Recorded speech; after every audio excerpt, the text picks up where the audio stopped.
Okay, Peaker's here, so we're good to go. Okay. You ready, Sean? Okay. We'll call the Bristol Select Board meeting for Monday, August 24th to order at 7:01. First order of the business is to review agenda for additional removal or adjustments of any items per 1 VSA section 312. I know we have one item, which is a request that we received to submit an application to Addison County Regional Planning Commission, Transportation Advisory Committee for funding to study traffic management improvements at Bartlett Falls. The application deadline is September 11th, and Lincoln Select Board proposes to prepare the application. So we're going to add this, what do we say, to 2 public forum for brief discussion. Is that right, Val? That's a possibility. Is that okay with everybody? Okay. All right, so this is a Zoom. Please mute yourself unless you want to speak, and then either raise your hand, chat, or however it's easiest. Public forum. So Val, you want to give, I don't have the document in front of me for the email. You want to give a brief overview of what this is from Will, or Will can Will Sipsey's on the line, and I would turn it over to him to provide the background of how this is coming to us tonight. And I can do a screen share. Go ahead, Will. Just unmute yourself.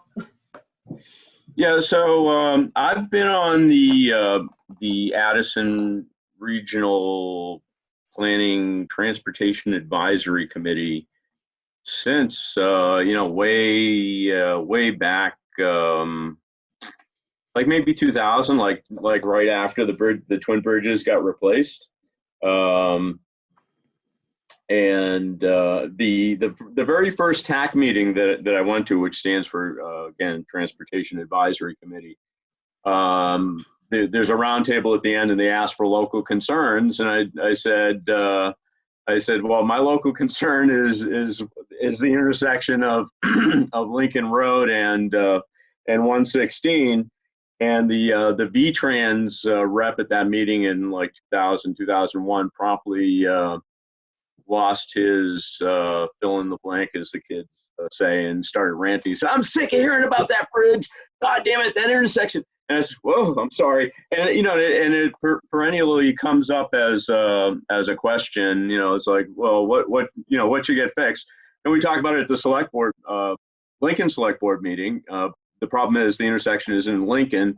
The intersection's in Bristol. It affects, if you don't come by, you got Quaker Street, Downingsville, maybe you're coming from Ripton, maybe you're going up Notch Road. Well, like 80% of the people who live in Lincoln come up this road, make this turn, have to deal with this intersection. Bill Finger, the chair of our select board, was recently T-boned at this intersection. So I don't know if you're familiar with this, but if you come to this stop line that you see right there, and you look what would be southbound on 17, actually it would be eastbound on 17, southbound on 116, there's a whole pocket made by that curve in the bridge that you can't see. And you can't see it because that stop line, if you draw a straight line, that stop line is way behind where that curve is. It puts out, it visually blocks, right in that curve of metal, completely obscures the view. And coming the other way, if you got a small little sedan sitting there at that stop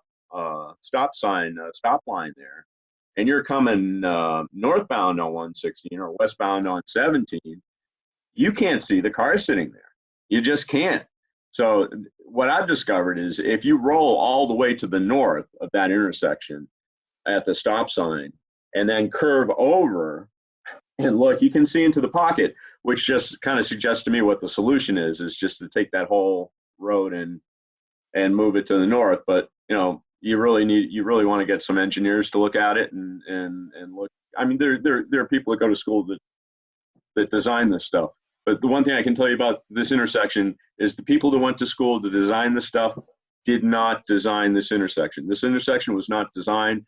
This intersection is an accidental catastrophe. Well, the same one that designed this designed the one at Cross Street and Pleasant Street in Middlebury, South Pleasant Street in Middlebury.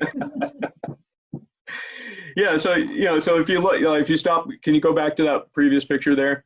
Yeah, so so this is like a Google van, so you're really up, so like this is like the top of a van. So if you're actually down in the driver's seat, look at where you're looking there. You're looking right at that big hunk of metal that you can't see through that black fence. Maybe the solution to this is, and a lot of people have suggested, why don't you just put a railing up that you can see through? But apparently that was too simple. But I mean, that would be one of the things that we would explore in the study is like, why can't you make that railing like the railing on the Champlain Bridge? I mean, that would solve that problem. And so the other thing is, I've driven up. Usually I go up Briggs Hill because that's I live in that corner of Lincoln. But sometimes I go up. I always call it the River Road, but it's actually not called River Road down here. It's called Lincoln. Well, yeah, that's where I usually go up Briggs Hill, which is you play chicken with the people at the stoplight there at the stop sign. So you come up and you kind of like. Usually what I do is I get a little bit aggressive and I kind of go into their lane, so I let them know that they're going to have to hit me if they don't stop at the stop sign, and then they go up. I used to drive in Boston, so it doesn't bother me. I know it bothers other people. But the thing I don't frequently drive River Road up into the center of Lincoln on the few occasions that I have this summer. I did a couple of days when it was warm. The picture I just grabbed that picture out of the Addy. I mean, obviously it's a story. It's a countywide story how crowded Bartlett's is. It's dangerous. The cars are right on the edge of the asphalt, and the doors are open. Well, and if I could interrupt, this is the public forum part of the meeting, so yes, if you could kind of cut to the chase so we can move on with the. Yeah, sure. Yeah, so basically what we're looking for is so there's a bunch of money on the table in Addison County planning money, about $40,000. I'm guessing that we're going to want about 30,000 of this to do a proper study of parking alternatives for Bartlett and with some sort of high level redesign of the intersection. I think there's nobody coming forward. I kind of think it's a slam dunk. If you guys sign off on it, and basically if there's a place for you to sign, but we can if you make a motion in the meeting and it's part of the meeting minutes, that'll be sufficient for Mike Winslow to proceed, and y'all could sign this and send it in later if you're so disposed to do so. There's really no downside to doing this unless you really don't want to know the answers to the questions. That's all I got. Thanks for shutting me up. I'm a politician. I've been running for public office for 25 years. Anybody have any questions for Will? Put me on mute now. So we're looking at something where it would study the Lincoln Road, it would study Briggs Hill Road, and we also mentioned in your emails it would be looking at the parking area there by Bartlett's. Is that correct? Yes. Okay. I mean, yeah, we've been talking about this anyway because we've been granting permission for people to use the space in a food truck capacity. And we know that there obviously for many, many years have been issues with parking along that road. So it would be nice, if there's money available and we can put it towards this, I think it's a worthwhile endeavor, similar to what we're doing with the Stony Hill scoping study. But yeah, I'd like to definitely see, along with that intersection, which is problematic, as you mentioned, Briggs Hill, definitely those two stop signs there, the parking in terms of the larger area, parking down at the bottom, as well as parking all as far as we can get along following Lincoln Road where people usually park, because it'll only get worse as more people use that location, especially obviously during the summer months. So I support this, and I think it's a great use and a good project to do. Anybody else have any questions? Michelle, I just want to say I was at that meeting with V-Trans when we discussed the not being able to see from that intersection. And the reason given for not being able to see there was that the bridge ended up being extended because they hit fissures in the ledge and they couldn't set the bridge where they wanted to originally set it. it doesn't change the fact that it makes it a pain in the ass to see out of there. But that it was originally designed so that you could see, and with the additional length of the bridge with the curve, it brought the guardrail out so you couldn't. And we did discuss setting the guardrail back, a number of options. And as he said, the guy that was there kind of walked out, almost out onto the white line, and said, yeah, well, if you sneak out here far enough, you can see, but you are taking your life into your hands when you do it. So I think it warrants a better look. Anybody else? Just briefly, I'd mentioned that's in the what you just said was in the the grant application, and I got that from Bob. Bob Hall told me, gave me some friends with Bob, and yeah, about the whole thing about how it's really just an accident, and by everybody just wanted those bridges open, I personally, I was tired of driving through Moncton to get through Bristol. Yeah. So, Okay. and I think it's time to do it again. So look at it again. The fact that Bristol received a grant through this program last year for the Stony Hill study, do you think that'll be a problem? We hadn't intended to make an application this year because we had just gotten one. Can this be a joint venture, Val? Can Bristol don't know. and Lincoln? Yeah, well, the Lincoln Selectboard intends on signing a letter and sending it, endorsing the project. Because it affects Lincoln, and it shouldn't be a problem that you did Stony Hill last year. It's if there's people competing for the money, you probably would have got bumped out. But we had $40,000 still do have $40,000 on the table, and nobody wants it. I was gonna say, I think I got an email about that there was still money available. Yep, that's what I'm acting on, because I'm the chair of that committee down there. So Great, we'll take it. Yep. Any other questions for Will? Ian, is that a motion from you? It is a motion. I Okay. make a motion that we accept this application, or agree to sign the application, or have interest in the application. Somebody want a second? I'll second it. Okay, any more discussion? Okay, all those in favor, raise your hands, say aye, whatever. And if it turns out procedurally that motions are not ordinarily made through public forum, we can kind of reallocate it to other business or some other section of the agenda. Okay, Thanks, Val. all right, motion carried. Okay. Thanks, Will. Thank you. Thank you, Will. Thank you. Thank you very much. I appreciate the opportunity. All right. Okay, next order of business is we're going to open the public hearing for the proposed Bristol Unified Developmental Regulations.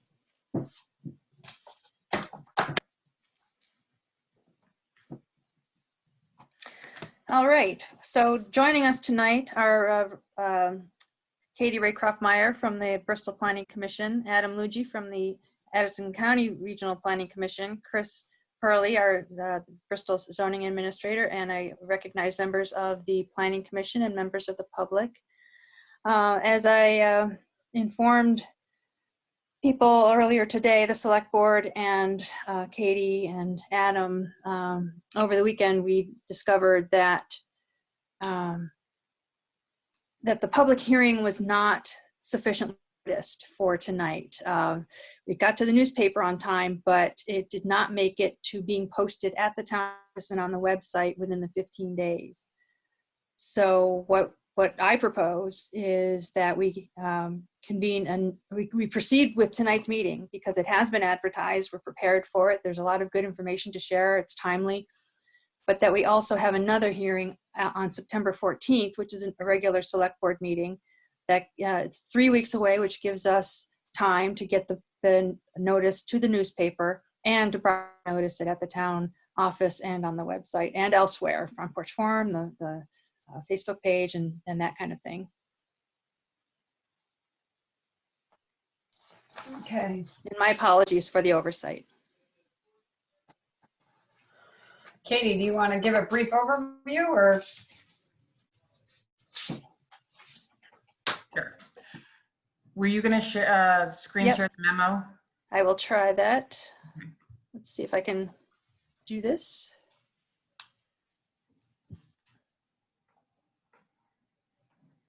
Is that working? Can you see it? Yep, I can. Everybody else? Yep. Okay, so this is the memo that accompanies the Unified Development Regulations, and it outlines the major changes that were made. Everyone should have gotten this, got the document. So the main change in this document is it is not just the zoning regulations, but it's a combination of subdivision regulations and our zoning regs. So it's not a rewrite of the zoning regulations. There are a few changes and those are listed here, but the biggest change is that it incorporates the zoning regulations. So, and along with that, there was a lot of language change in different sections. And well, let me just go through. You saw number 1 was basically the subdivision, inclusion of subdivision regulations. Number 2, I know you're scrolling for me, thank you, Valerie, is definitions that pertain to that section of the plan. And so that's in Article 10. The majority of the changes are in Article 9 of this document, which is basically the subdivision regulations. So the third item on here is basically the change of name for the document. Anyway, all right.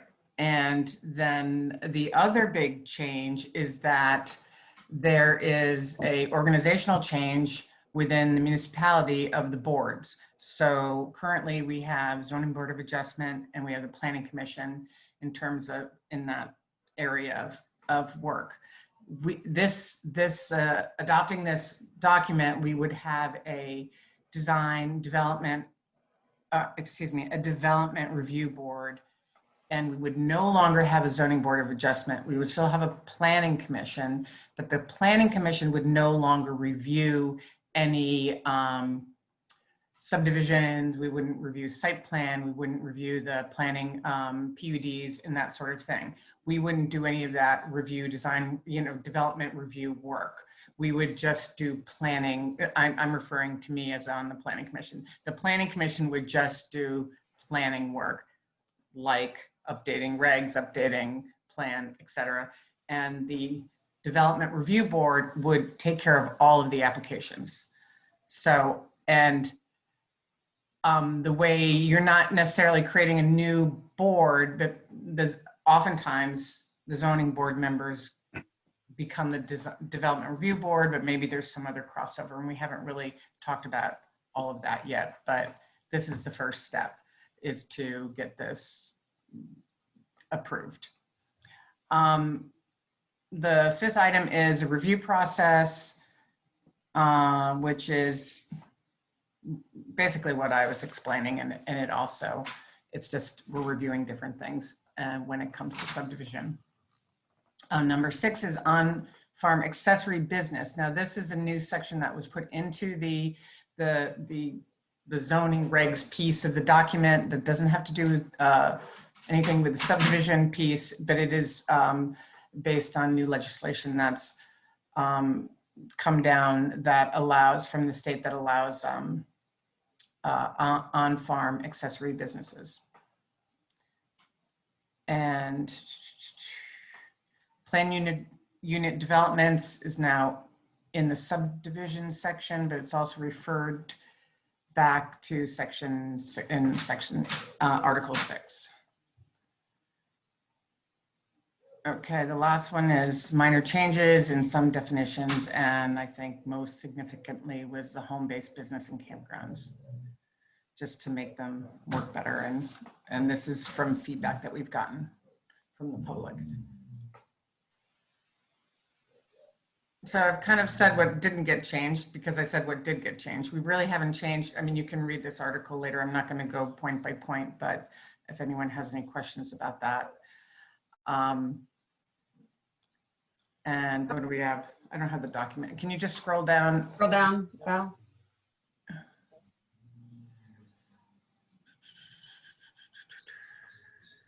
That's probably about it. Yeah. So basically, you know, we have, there's a lot of interest in getting subdivision regulations and then combining it with our zoning regs. And so here we are, and we're hoping this has been approved by we had a planning commission public hearing on the 4th, and the document has been approved by the planning commission. My dogs are barking. Hold on. So we have 2 chances now or 2 opportunities for you guys to look at it instead of 1. So that's good. And so I guess I'm just you've all had the document. We're here to answer any questions and you know, anything else you need from us. So I'm not sure what else. I think that's all I have. Does anybody, we'll put it out. Does anybody have any questions, comments? Shall I stop sharing the screen? Yes, please. Oh yeah, thank you.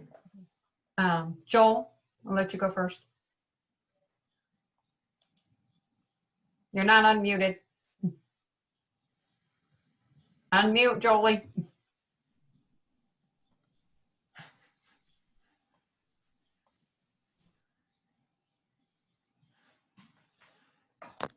You're muted, Joel. Okay, go ahead. There you go. There Kid. you go. Years ago, they used to have the zoning board of adjustment, where, you know, if a property here, especially in these small lots in the village, and they wanted to take a garage maybe and build it a little bit bigger, or the old one tear it down, and it didn't quite meet the zoning requirements, they met in front of the zoning board of adjustment. Will that still happen in development review board? I think that anyone who's coming in with an application would be going first to see Chris Purley, or Correct. the zoning administrator is going to be, and then they would look at what whatever, you know, and see where that fits into the regulations. If it merits a review, then it merits a review. If not, if it can be done administratively, then great.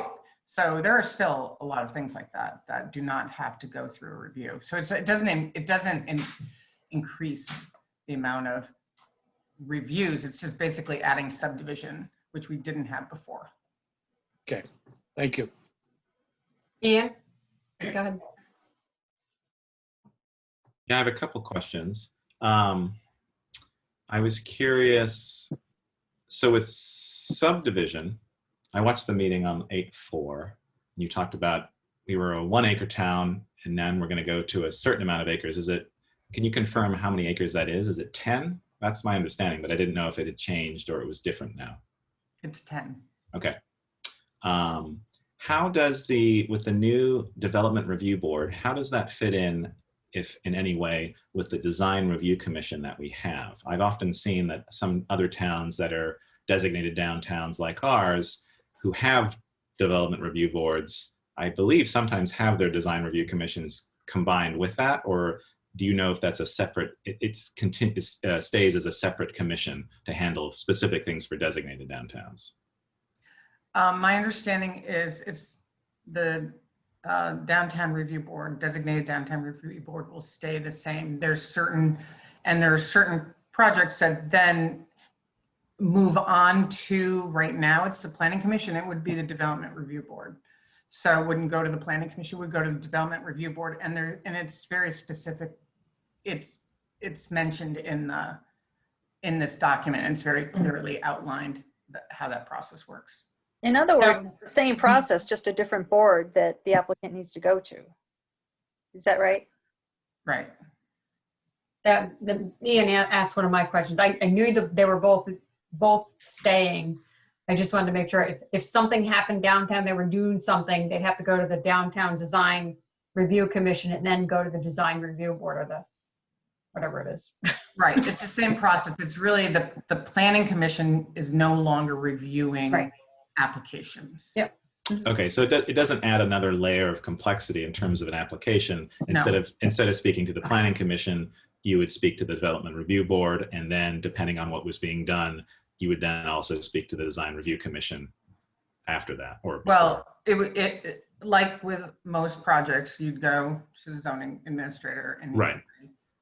you need to, this needs to also be reviewed with the designated downtown. And that's really the first place you would start after seeing Chris. Okay, and that's only obviously in our specific area, which doesn't, Right. it's not a huge area that we're covering anyway. Okay. I was curious in terms of the subdivision, I know a little bit about that and have followed it for the last few years. In terms of your experience and what the Planning Commission has done, what drove sort of the push to have subdivision regulations versus leaving it as we've had it for many, many years? Well, I think the biggest push has been sort of the burden on any commercial project that was on a site greater than 1 acre had to go through Act 250 review, which is very expensive and timely. And there's also a threshold for residential. That didn't happen as much because we don't have as many large residential developments in town. It also gives our town more local control over what we're doing because we don't then have to move that to a state review. So it's cleaner, it covers more things, it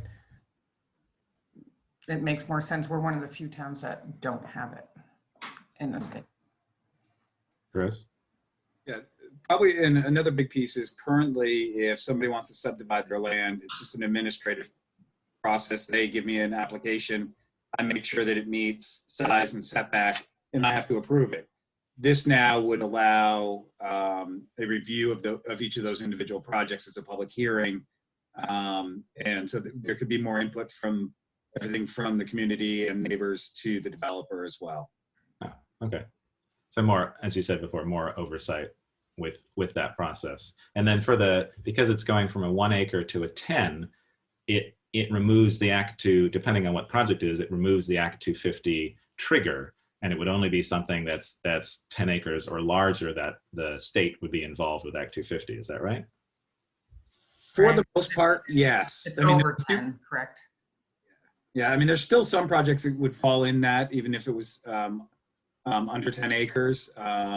It's one of those where we would send it, if it's questionable, send it to the state Act 250 rep to review and have the applicant work with them to see if they need to proceed with that process. Okay. So it's not a blanket because we made the change from 1 to 10, we still have the ability, it's still open for the state to look at it if we feel, if the new development review board or you feel that's necessary. If it falls within criteria, like I said, there's certain things that always will go through Act 250. There's some things that don't. Okay. It's not a one size fits all, unfortunately. Okay. And the regulations have, there's a list of criteria that we still have to review. It's not, just an easy route. It doesn't make it, it still have to go through, look at environmental issues, look at water issues, look Right. at all these issues. So, but instead of the state handling that, we'd be doing that with with our Bristol's Development Review Board. right. And then 2 more questions. So how do you feel the process went in terms of the Planning Commission working on these, the unified regulations? Can you talk a little bit about that process and how you worked on that? Or I guess how you felt it went in terms of working together on this? Chris worked with Adam Luigi from Addison County Regional Planning, and basically, there's some boilerplate stuff, but then do you want to talk about it, Adam? You want to comment on that, or Chris? I just kind of got it at the end. So, I mean, it seemed like it went well. It went well from my end, and there's discussion about issues, but as it, actually how it all came together in the beginning, I wasn't part of that. Okay. And then I guess my final question. Did you want Adam to comment? Do you have anything to say, Adam, about that? Didn't mean to put you on the spot, but. Sure. Well, yeah, I'm happy to speak to it. We've been working with the Regional Planning Commission's been working with Bristol for a number of years on your plan and on your regulations commissions before, so we had a good idea of things that were going on in the. Uh-oh. We lost him. We lost you. He's having a volume. He's having, yeah. Okay. Okay, can you? He's on multiple think- devices. Yeah, I am on the phone. Yeah, you're good. You're good. Look, I'm gonna just get my speaker off so I don't echo.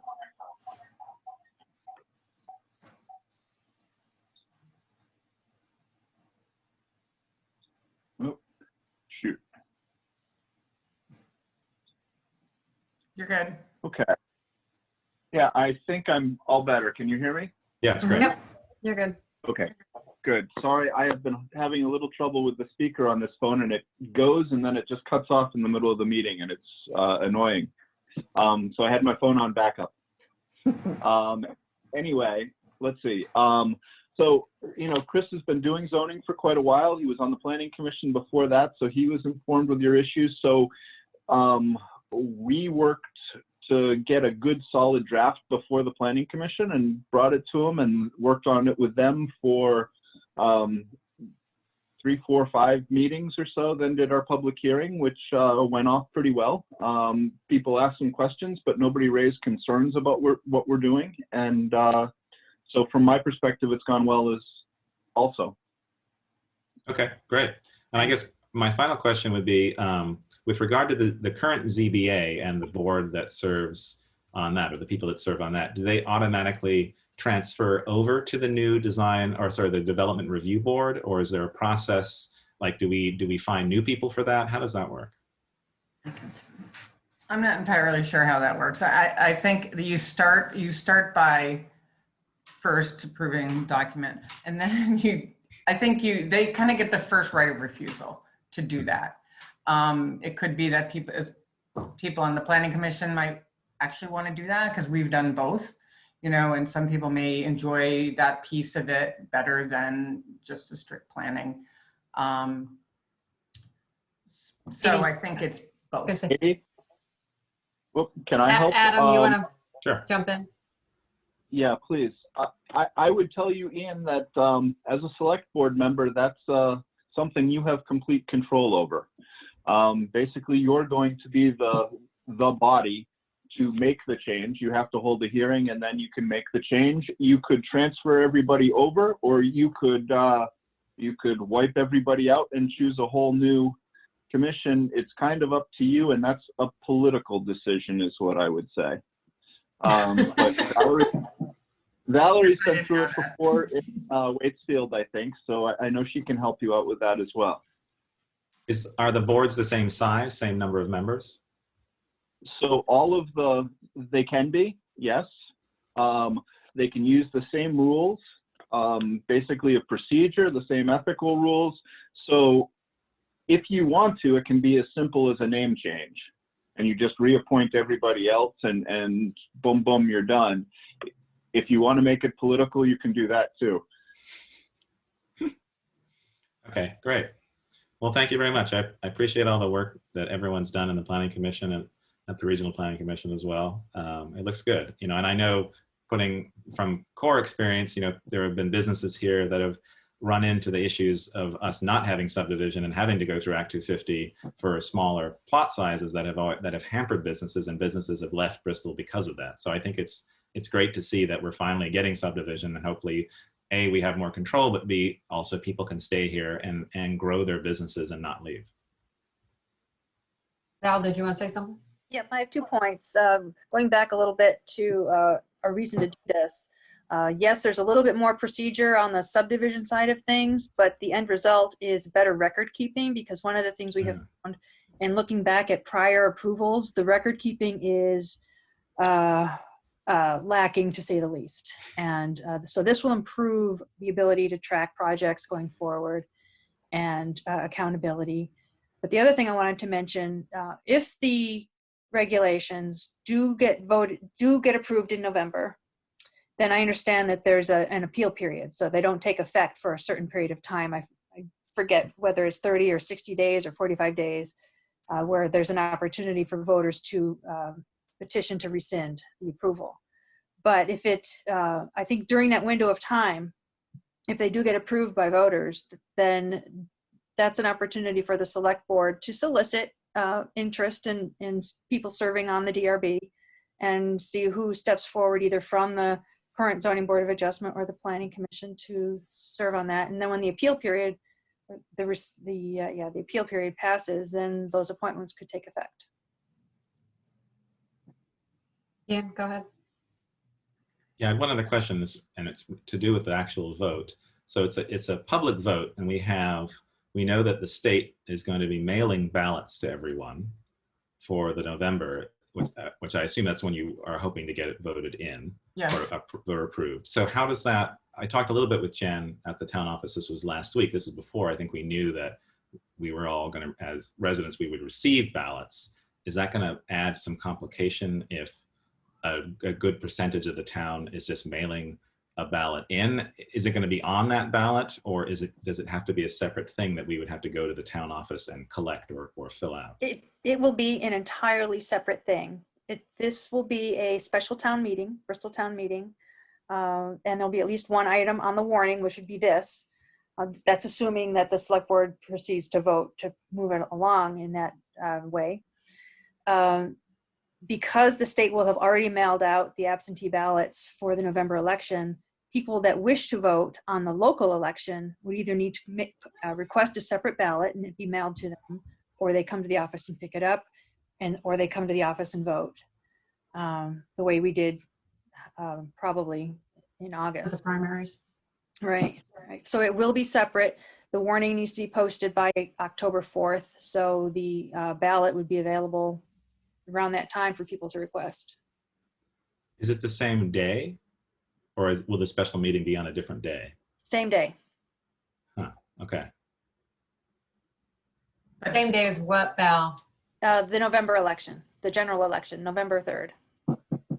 But people will So, not. but that'll be the special meeting, or that'll be the day we vote? That'll be the day voters cast their ballots. Right, so our special meeting has to be before that, correct? It's all by Australian ballot, so there is no floor meeting. There's no gathering. It's all Australian ballot. But what has traditionally occurred with Australian ballot, local Australian ballot votes or elections is the select board provides a public comment opportunity at a regular select board meeting preceding the election. So in this case, that would be October 28th. So there'd be a public opportunity to discuss the November vote on these regulations. Okay. I guess my only worry about that is because of that where everyone's going to be mailed ballots now, I worry that the great majority would just mail them back in or deliver them to the town offices and never have an opportunity or to be able to vote on these particular items. I feel that we would have far fewer voters or votes on this than we would normally have because we're all receiving ballots in the mail. But I don't know what the answer is to that. You know, it seems like because of this, I guess we would request it, but we're getting, so and Val, you may not know this, if we're requesting a ballot, is it one that is identical to what we have already received in the mail from the state, but we have the addition of this particular thing, or is it just this particular item? It'll just be this particular item because the other ballots are coming directly from the state. They aren't going through the town office. Right, and they're going to be hand counted by the election workers. So that's another reason why the efficiency of having on the same day as the general election, because the poll workers are there. Okay. And so they have the capacity to hand count those that are returned.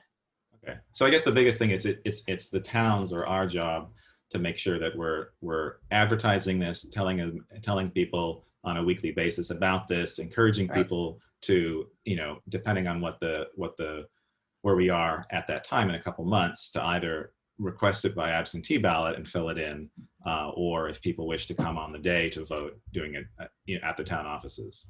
Correct. Okay. All right. Super. Thank you very much. Joel? Yeah, I think this was all set up prior to COVID, and thinking we'd get good voter turnout is the reason it was put on the November. We wanted it on November ballot.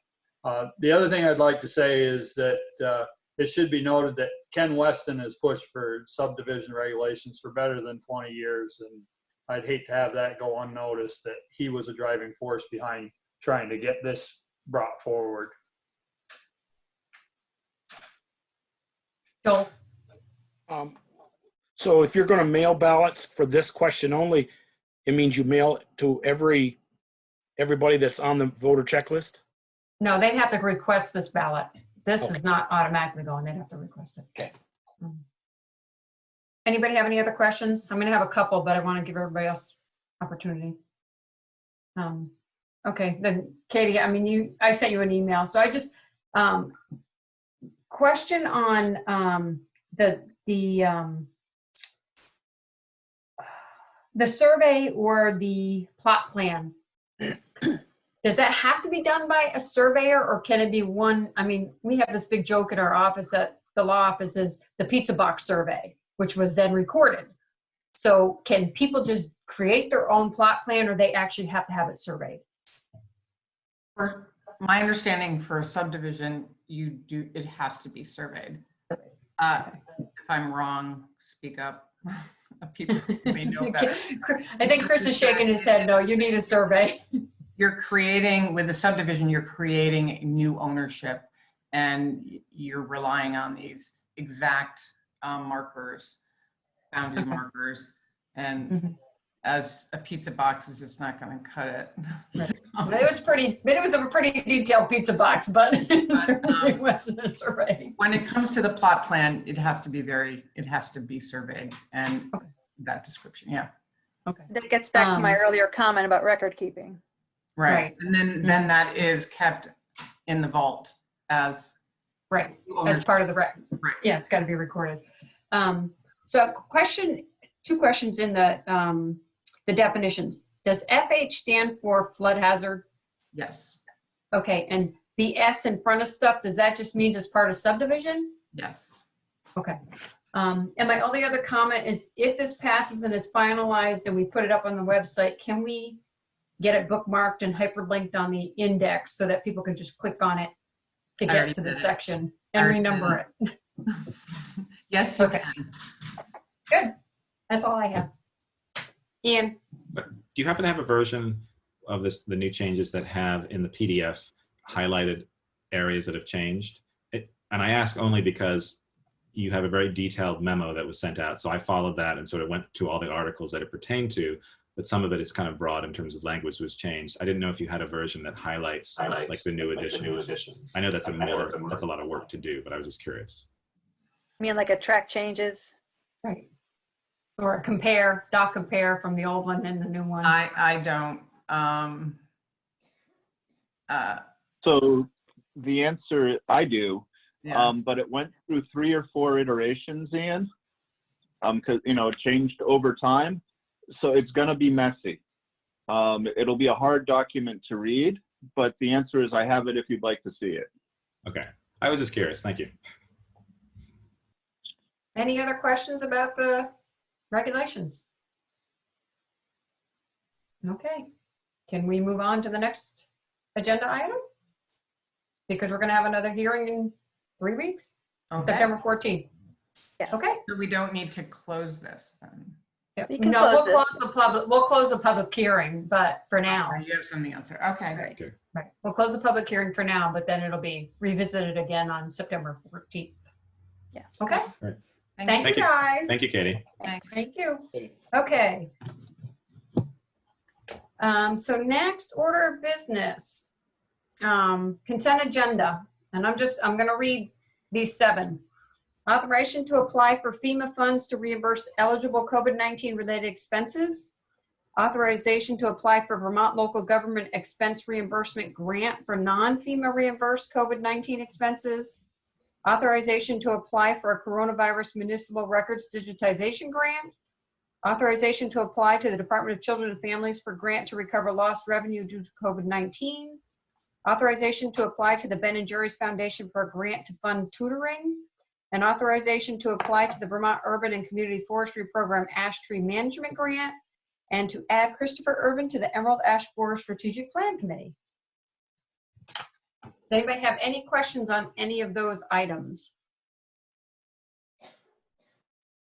Okay, then somebody want to make a motion to approve and Make a motion. We So moved. somebody want a second? Second. second. Any other discussion? Who All moved those and in- seconded? Joel moved and Ian seconded. All those in favor, raise your hand, say aye, whatever. Okay, motion carried. Thank you. Consent agenda. Excellent. Okay. I'd like to get business done like that. Okay, regular business. Consider a resolution to participate in an Addison County Communications Union District and appoint 3 representatives to it. So, Val, do you want to kind of explain what this is? Because I tried to read this and understand what the purpose of this. Right, I'm afraid I'm going to have to defer to the folks that brought this Okay. to the agenda to give us a concise summary of what this is about. Is anybody on that?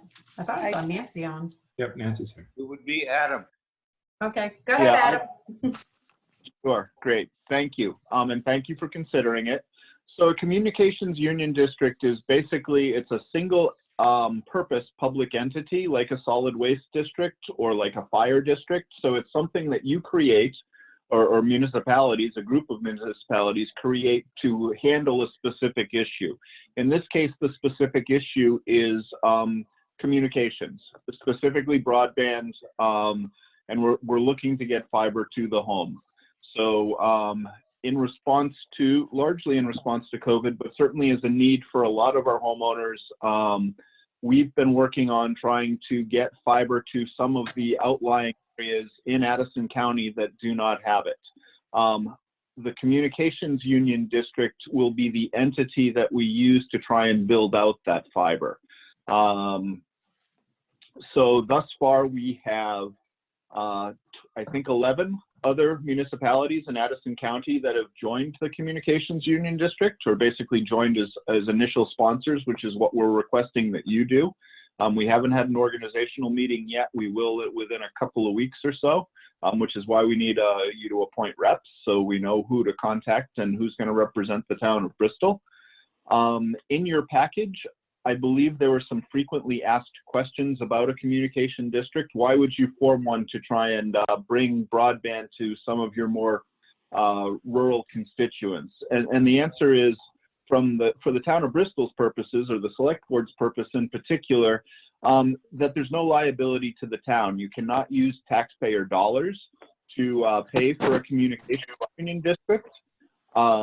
Basically, the taxpayers, entities, or the taxpayers cannot be held liable. Any one who loans to the communication union has to basically look to the assets of the communication union district in order to, if they want to pursue something. So it's a separate entity. It limits the liability of the town of Bristol. It also gives you the ability to combine with your neighboring towns. So Nancy Cornell, and Bill, who put this on your agenda, Bill Brown, who put this on your agenda, basically are members of the 5-town school district and wanted to get broadband to all the towns in the district. So this is gives you an ability to combine with Lincoln and Starksboro, and let's see, Moncton, and who am I missing? New Haven. And all of the other towns at this point in the school district have joined. So Bristol would be the last entity. Good news here, I've secured a $10,000 grant to basically help start up the Communications Union District. I've secured a $60,000 grant to do a feasibility and business planning study for the communications districts. So feasibility, where can we get fiber to, along what road, how do we get there? Business plan, okay, we can get it here. It's going to cost X amount. We need this many subscribers. And how do we build it out, the financing plan? So I've got $60,000 to do that planning. And then I've got another $100,000 grant basically to the CUD to get it organized. So the state is really looking to fund a lot of these CUDs. There are currently 8 of them, I believe, in the state of Vermont. The one that has been up and running for the longest and is the strongest by far is East Central Fiber over in the Connecticut Valley, although it comes all the way up to Goshen or Granville and Hancock. So it makes Addison County, but doesn't quite get over the mountain. If you know that area, it's pretty rural. It's very rural. It's very mountainous. So similar to some places, some of the rural places in Bristol, East Central's been at it for about 10 years or so, and they have fiber to the premises in most all of the towns that they cover. They are the people that we hired to do our feasibility study and help us with our business planning. So we hope we've got a pretty good package put together for Bristol and for the other parts of Addison County, and we'd love to have you join us. So Adam, let me ask this. Is this, well, two questions. Is this something that you would like work with Comcast or the current ones, or is this other provider that you're talking about like in competition with them? Because I like at my house, I know I have fiber down the road, but it certainly doesn't come to the house. So, I mean, Comcast would know where all the fiber is, at least their fiber. They do. And the answer is yes, initially. So part of the feasibility study will be to reach out to existing providers, see where their fiber is, work with Velco, work with GMP, and see where their fiber is. And basically, if Consolidated or Waitsfield Champlain Valley Telecom or Shoreham Telephone, OTC now, if they have fiber and it's going to a place, we're probably not going to try and run a duplicate fiber along the same road and compete with them. We're really trying to reach underserved populations first. So if someone has a viable option, we will probably not go there. If the Waitsfield Champlain Valley Telecom says, no, that's on our plan, we're going to get there in a year, or we're going to get there in 2 years with fiber to the premises, we probably won't go there either. We might work with them to install as the CUD if you know, and add to their. So we're going to explore all the options, but we're really looking to provide an alternative to places that are currently very underserved. Okay. So then my next question is the members. You're talking about 3 members. They don't necessarily have to be board members, select board members. They could just be people who are interested, or do they have to be board members? No, they are representatives of the town of Bristol, so that they're people that you as the select board trust and appoint to represent the people of Bristol. Okay. Anybody have any other questions? Go ahead, Joel. On here. Yep, we can hear you. Adam, after the study is done and ability and you know, we all hear the buzzword, that last mile that the last 3 governors have tried. And they come up with a bill of $20 million to do that. Where is those funds going to come from?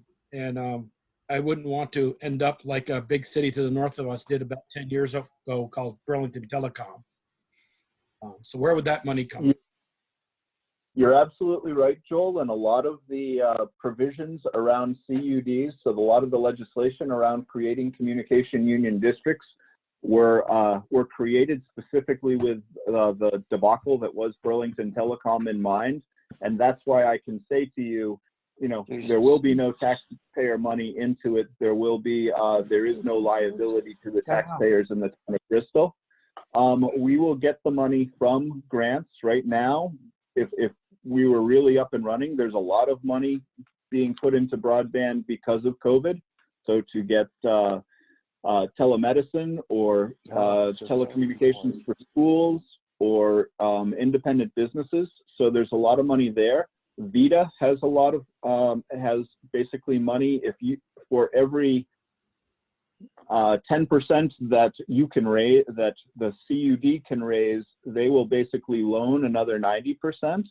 So one of the things I might come back to the town of Bristol for would be to see if you would be willing to loan out of your CDBG fund the first initial money, and then we could leverage that by 90% for the communications union district. But so it will be loans, it will be grants, is how we'll build it out, but not taxpayer money. So who, if you said loans, so who pays for the loans? The CUD would have to pay the loans back based on subscriptions and people served. So just like you pay Comcast or any other cable company, you would pay the CUD, and that would be their income stream to repay the loans. Okay, all right. Nancy, did you want to jump in? Sure, thanks. I know some of you, and some of you I don't know, but I guess some of you may know that I was the Associate Superintendent of Schools for the Addison Northeast School District for a number of years, I think maybe 16.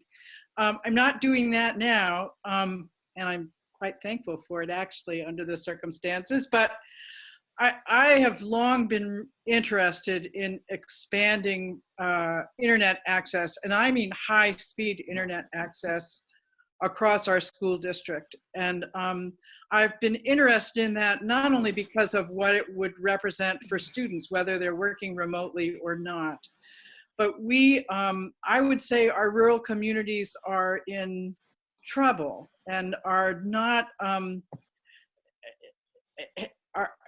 in great need of economic development. And that's no news to anybody at this meeting. I do believe that if we can really extend high-speed broadband access, not only will we be able to attract new young families to our school district, which will help us avoid having to close or repurpose any of our schools, but I think it's really a key to bringing jobs to our area. And both those things together are going to help our communities stay viable. So I think this is really important. I'm very excited about the work that Adam has already gotten underway. And I'm really hopeful that this is going to be able to move forward quickly, especially with the large amount of funds that are available and likely more coming our way if we can be ready. Thank you. Val, did you have something? Go ahead. Unmute. Yep. I expect the feasibility study will look at this, but do folks have some idea already of what kind of administrative structure the Union District would require? Because there would have to be billing, troubleshooting, maintenance, those kinds of things that would have to be dealt with and managed. You're right, and that is what the feasibility study and business is for. So the answer is that's the structure for. Also, by working with a consultant with EC Fiber, who have done this for 10 years, I imagine they'll give us a lot of good information about the systems that they operate. So that's our plan right now. Ian? I think this is an excellent thing to be a part of, and I think we should do it. You know, we're lucky in the village area where I live here in Bristol. Waitsfield Telecom are putting together or putting in fiber to the village area, but that doesn't extend too far out of the village.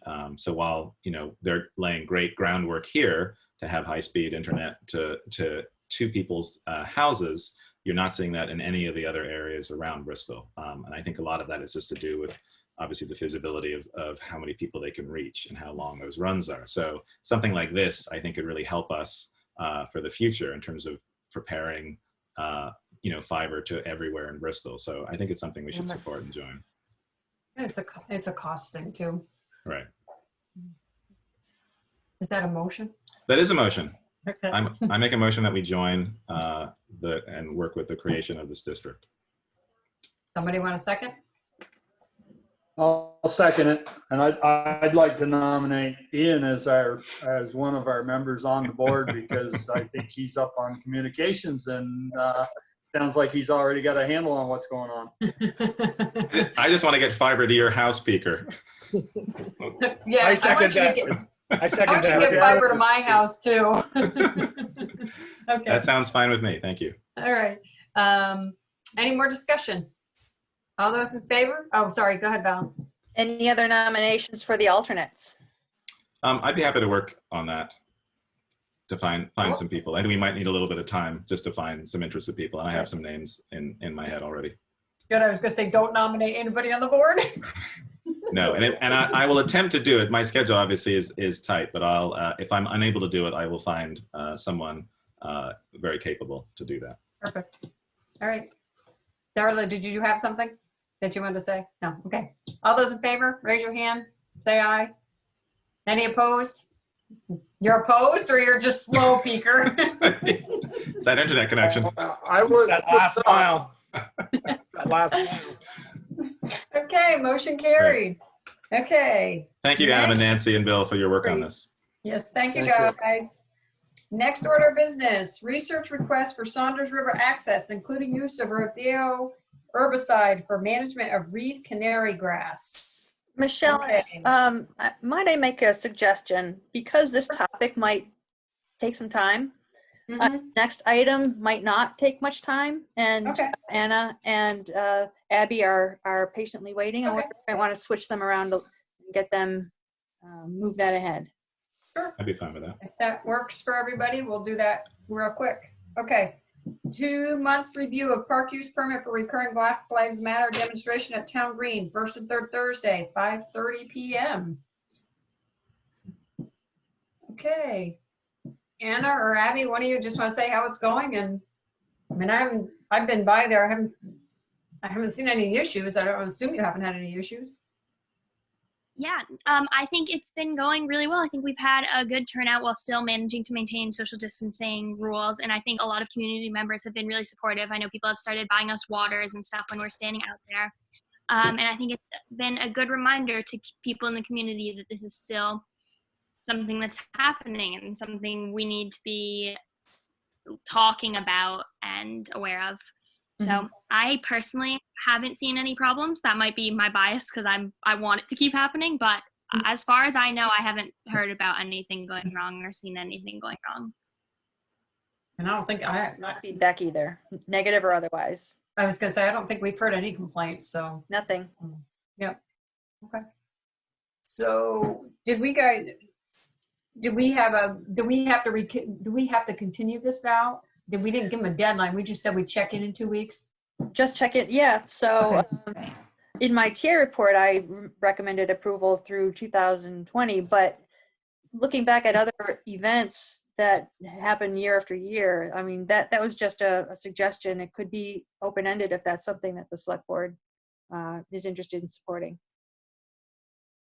Michelle, Yeah, go ahead, Joel. just, I haven't heard anything. I think it's well. I think we ought to approve it through the first of the year. And I'd just like to ask Bruce. Bruce, have you had any concern? No concerns, no complaints. Okay. I'd make a motion. We extend it through at least January 1st, 2021. Ian? I just had a couple of questions, but I know that Joel's in the middle of a motion. I don't know if someone wants to do a second. Somebody want a second? I'll second. Okay, Darla, second. Go ahead, Ian.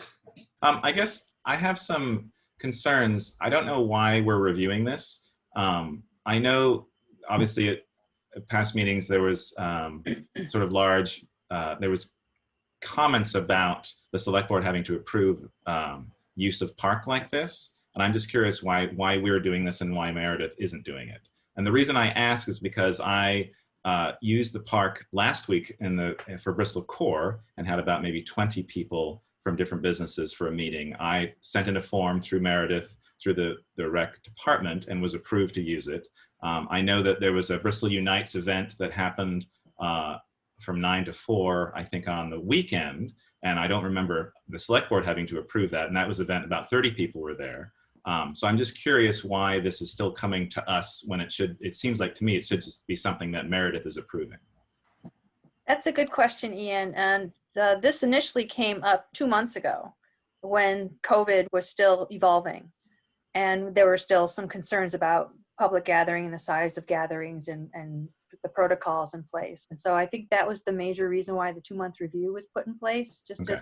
as an opportunity to check in. And you're right that ordinarily these kinds of things would be reviewed by the recreation department unless they They meet a threshold. cross the threshold to Right. require a higher level of review that would either come to me or the select board.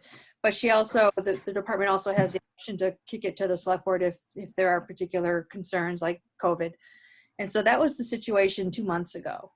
And that's why I might suggest reconsidering that recommendation that it be reviewed again after 2020, or that they be required to reapply after 2020, and just if there haven't been any issues, just have it be open-ended. Yeah, I mean, I don't know that they need to reapply. I mean, the Peace March doesn't reapply every year. Well, that's my I mean, I don't point. see, Yeah. I don't So see if we that put a there's a limit reason on they it, have though- to reapply. But if we put a limit on it now, then Right. it would Right. Joel, go through. It would go through the rec department, not the select board this time. I'd like go to, ahead, Joel. after hearing you guys say, I'd like to change that motion to grant permission for the Black Lives Matter demonstration on the park to, from here on in, fill out the necessary paperwork with the rec department as normal. I'm going to pull that first. I'm going to pull my first. You're going to amend it. Or amend it then. Darla, do you want to second that? I just want to clarify. So Joel, would that mean they would have to reapply? I thought the discussion that just happened said they didn't have to reapply. So I just want to be clear so that everybody knows what they need to do. I want to just treat them just like any other organization. If they just apply now and with the rec department, and then it doesn't come any further unless Meredith thinks it should. That's all.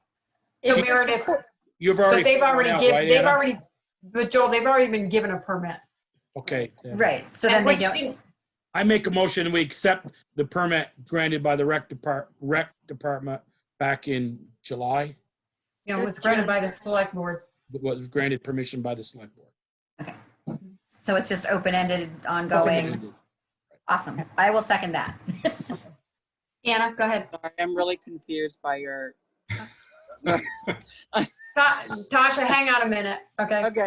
Anna, go ahead. One thing to add, and this can be a discussion for another time for sure, especially if we are going to reapply through the recreation department. But I know that some of the people who in our group who started this and who had this idea were talking about possibly moving it to every week instead of every other week, just as a way, because we thought it was going very well and we just wanted to have this meeting. And I totally understand if that is a discussion for another time. I don't want to throw anything else in here, but that's just something, like, if that, would that be something that we should use if we were to reapply, or should we put it on in a future agenda or something like that? No, I think Anna, my understanding is that you would probably, if you're going to do it every day, then you have to resubmit the application to Meredith and she can handle it from there. You don't have to come to the select board. Okay, thank you. So Tasha, the motion Joel made was that we accept their application with no end date. No additional conditions. No additional conditions, right? That is Okay. presently every other Thursday, correct, Anna? Right. So to That Anna's is right. question, if she wants to go every Thursday, the group does, then they have to reapply to the department only. Yeah. Yeah, Okay. the easiest Okay. thing would just be to email Meredith and ask her how she would like to handle that. Right. Perfect. Yep. Okay. Any other discussion? All those in favor? Say aye. Raise your hand. Okay. Motion carried. Thank you, ladies. Thank you, Thanks, girls. Anna. Thanks, Isabel. Okay. Okay, we'll go back to the research request for Saunders River access. Okay. Steve, I see you're here. And Kirsten's here. So who wants to start? Let me just, if I could just jump in to acknowledge that the select board has received a number of communications from members of the public expressing concerns about the aspect of the proposal that involves the use of an herbicide on this area of the property.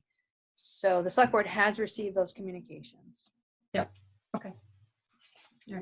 Yeah, and I can just speak for the Conservation Commission. We received an application from Steve Bartlett, who's a master's student at UVM, to use the Saunders River access for one of his research plots to evaluate the effectiveness of some tillage practices and organic practices for controlling an invasive plant, the canary reedgrass. As part of that research, he would be establishing a very small research plot at Saunders River access, approximately 1/8 of an acre in size, or 50 by 100 feet. And to demonstrate the effectiveness of these methods, there would be a control plot immediately adjacent, a 50 by 50 area approximately, where they would apply the standard treatment practice, which happens to be rodeo. So our Conservation Commission looked at this and endorsed the project, considering the very small application area for rodeo, that 1/16 of an acre, or 50 by 100 feet. And more importantly, the goal of this research to demonstrate that these other techniques could be equally or more effective than herbicides. And ultimately, if this research were successful, it would lead to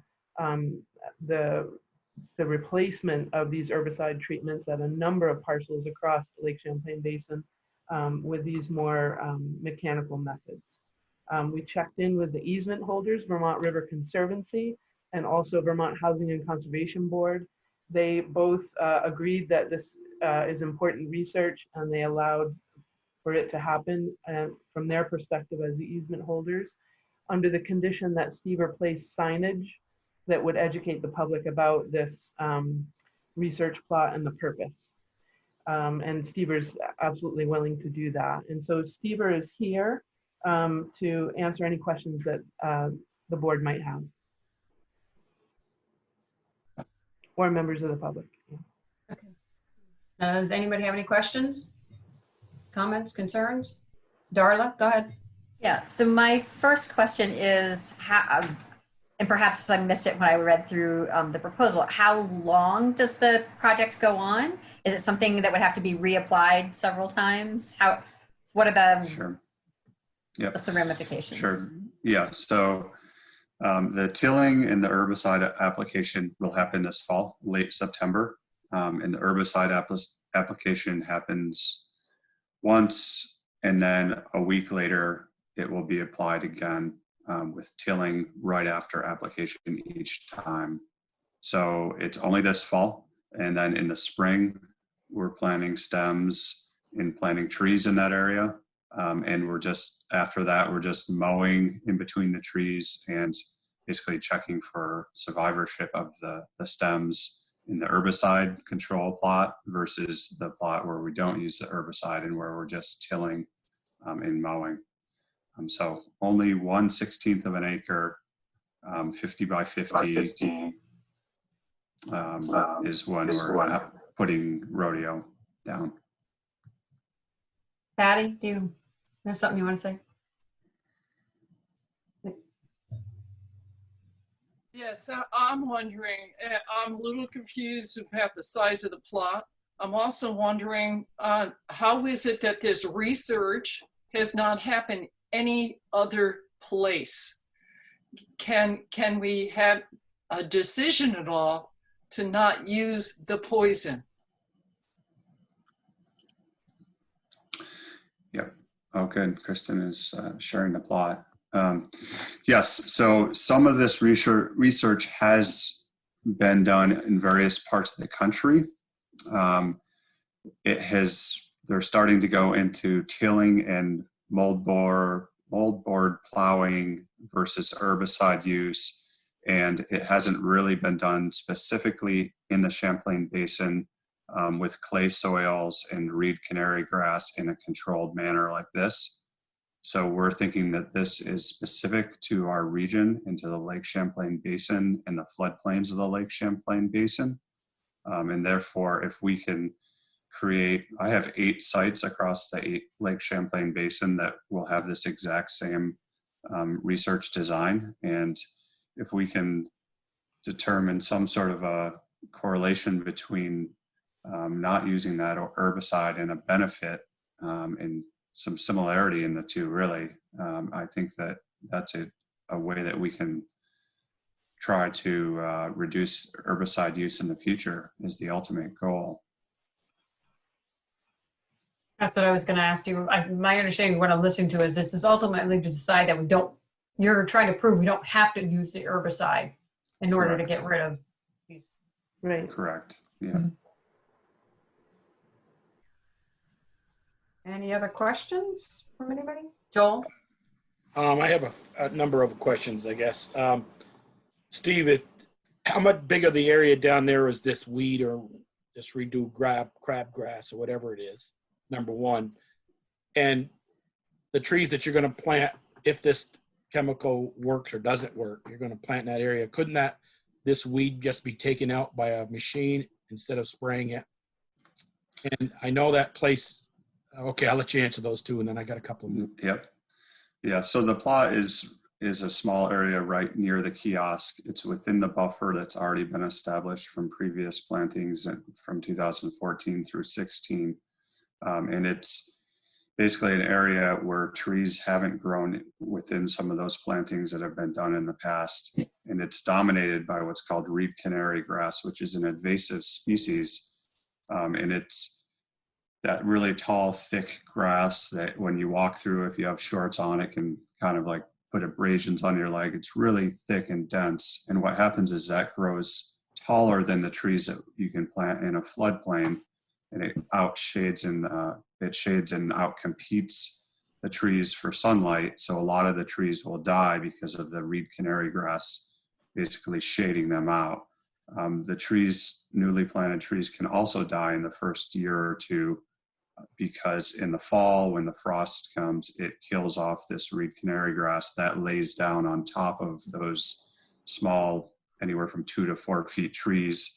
And sometimes it lays them down, creating death to the trees, and also can provide a really nice habitat for things like moles and shrews and things like that hide under that grass all winter long and just eat basically the bark around all those nice new fresh stems. And the survivorship of plantings in reed canary grass is generally very low if there's no control or any sort of management prior to planting. And we do know that from research that survivorship is some places as low as 50 to 70% of the trees are dying because of that reed canary grass is just not allowing them to grow.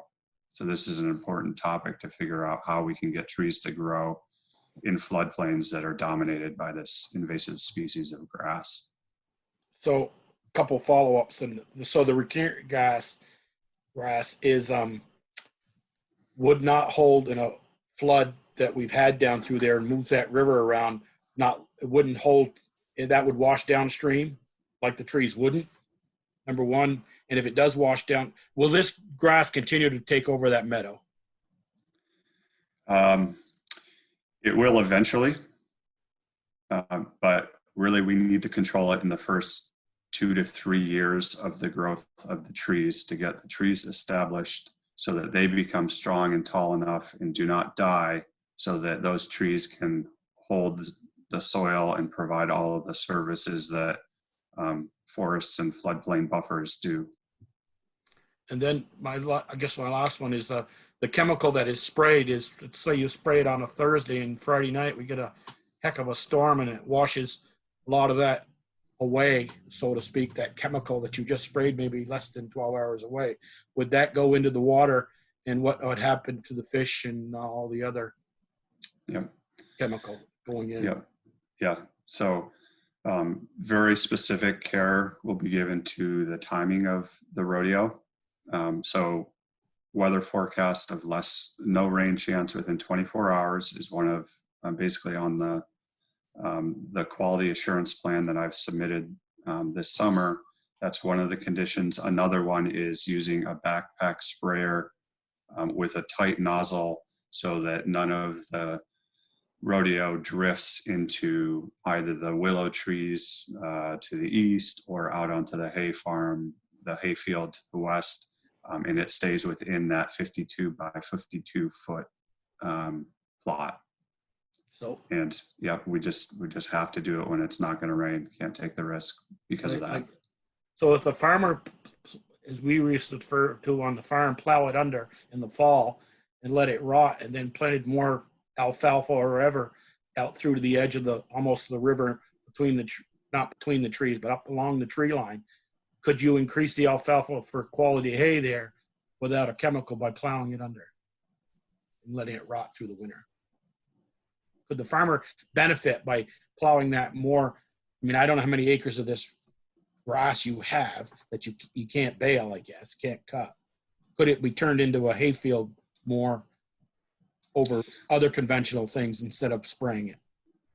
Yeah. Except, Go ahead. go ahead. I was going to say, except that doesn't fit the purpose of the shoreline and maintaining the shoreline. We need the trees there to keep that from washing down. Yeah, I think we're talking about a very specific application for the purposes of the control in this experiment, this research design, as opposed to, we're not talking about using rodeo to eradicate it, to manage the canary reedgrass in this buffer area. It's really on this one very specific plot to compare against these mechanical means.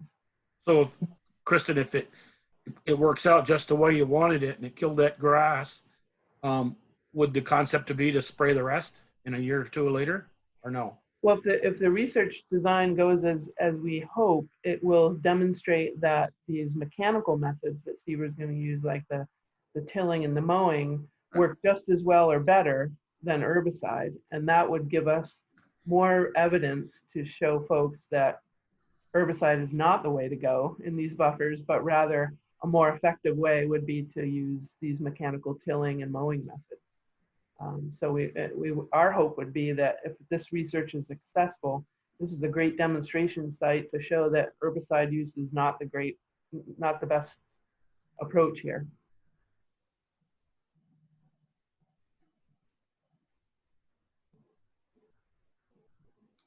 Steve, can you speak to how or why this particular herbicide was chosen for this study?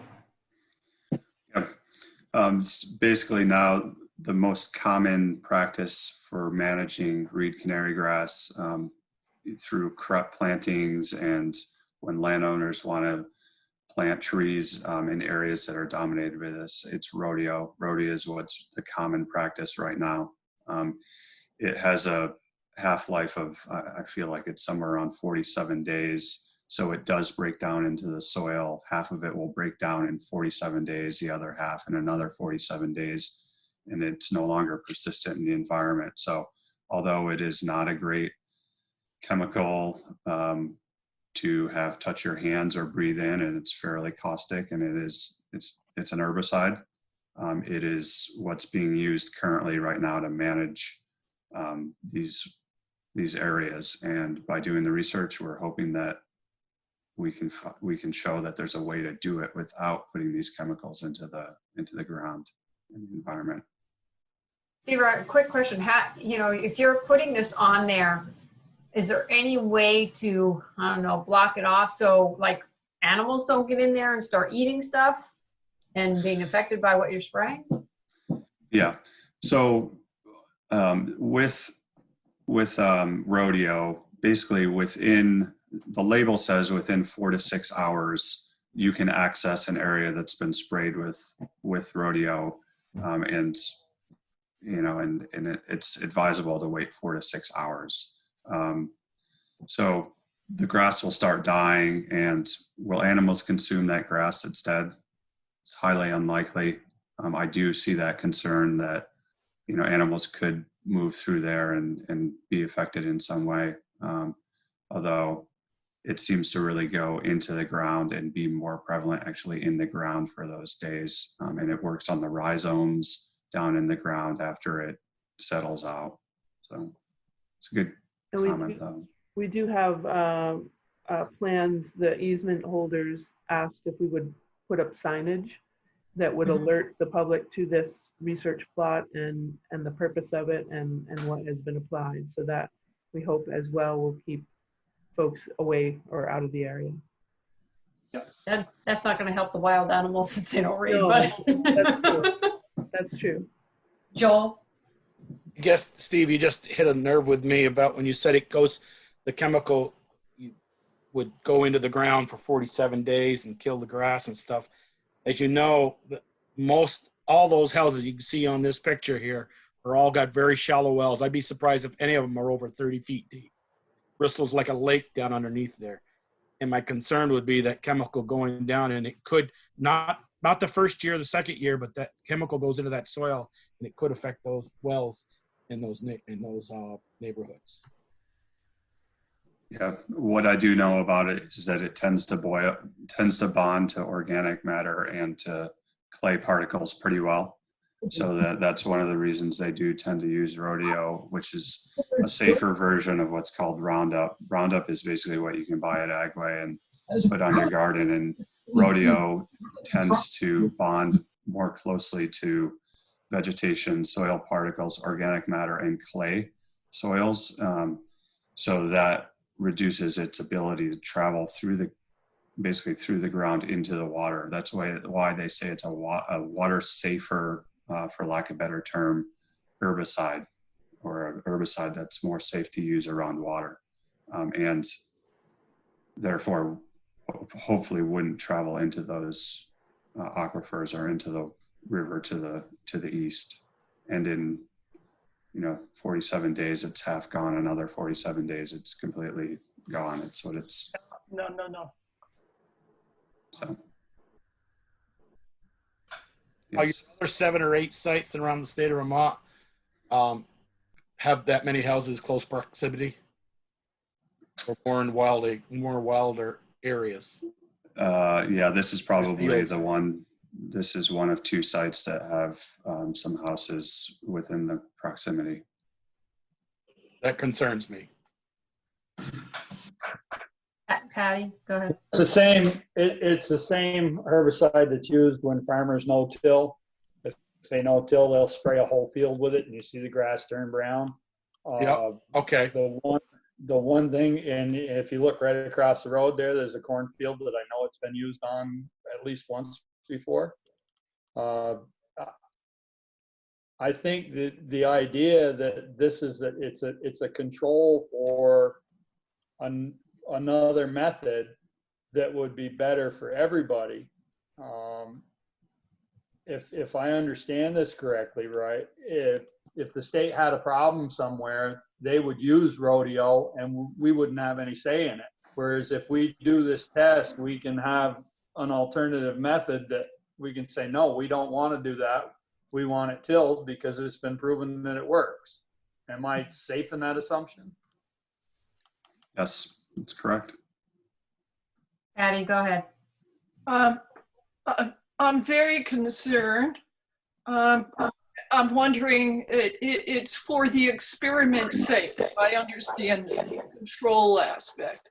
However, why can't you just do what's the better thing to do and see how that works? You don't have to compare.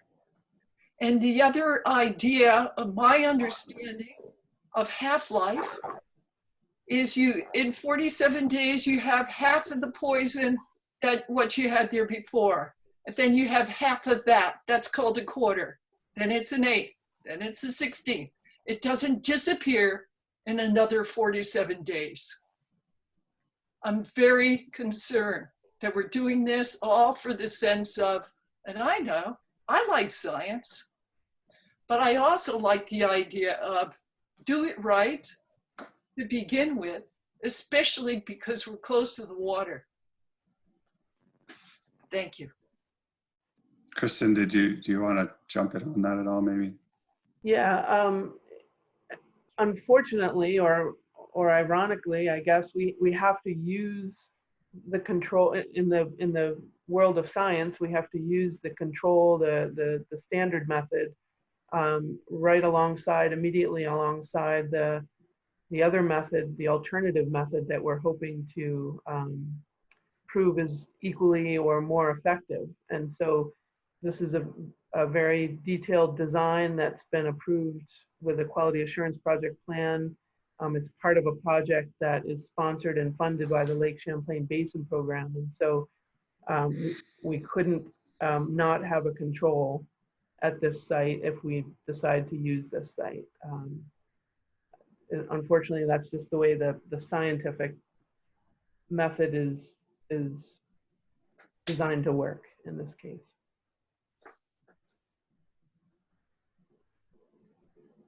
No, any other questions? Are there any other questions? Just a second, I hadn't thought of so. Val, do you have a question? I do.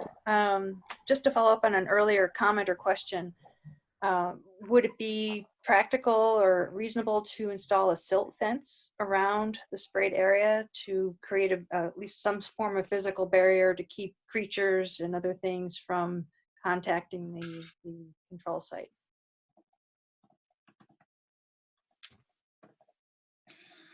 Yeah, it could be a consideration, although might have to do that on all of the 8 other sites, so that we're comparing apples to apples across all of the other sites. And unfortunately, the way grants work, there is a budget, so I would need to readjust the budget to try to accommodate that. Patty, you have something else? Yeah, can you hear me? Because I hear garbled from your end. Can you hear me? Yeah, we can hear you. Okay. One thing I just wrote down was, what about any animals that live in the ground? We act as if there aren't things that aren't important because I don't see them or I don't fish with them, such as worms, insects, etc. Because we don't see them, we don't think about them. Okay, do you need this site for your control? Do you have enough other sites on the Champlain Basin or whatever? Do you have enough other sites so you can finish your study? Do you need to experiment near our New Haven River? And I don't own the New Haven River. Yeah. It's the, the spirit, Yep. Anyways. Yeah, and as a river lover and all of those willows along that stretch, I helped plant by hand with the ski team that in 2014-15, like every one of those willows, I cut, dragged to that site, and I love that river more than, a lot of people. And I totally understand the concern. And if it creates concern and ill will, I don't need to push hard to put the site there. It was a site that had reed canary grass, and I know there's other research happening on it. So I was inquiring to see if there was interest in allowing me to use it for this. And I think it's up to the town, up to you to decide whether or not you want to use it. And if not, I can understand that. Being a river lover myself, I get it.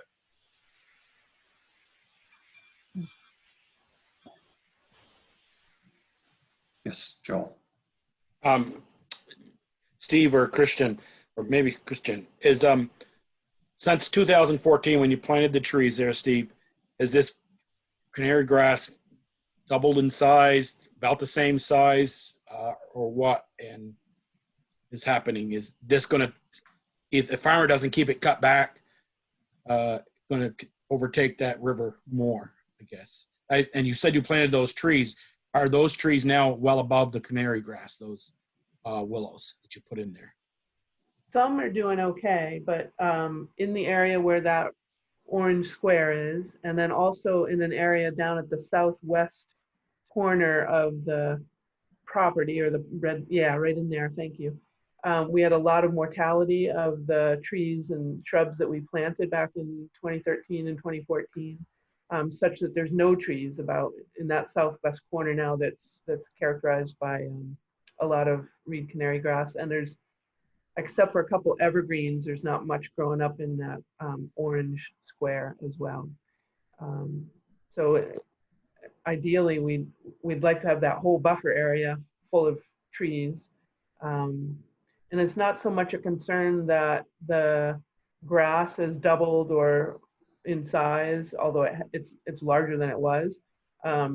It's the fact that, as Stever was mentioning before, the small 2 and 3 year old saplings just can't get a head start above the canary grass. And so these are techniques that are being explored to kind of give the trees a little head start. Okay.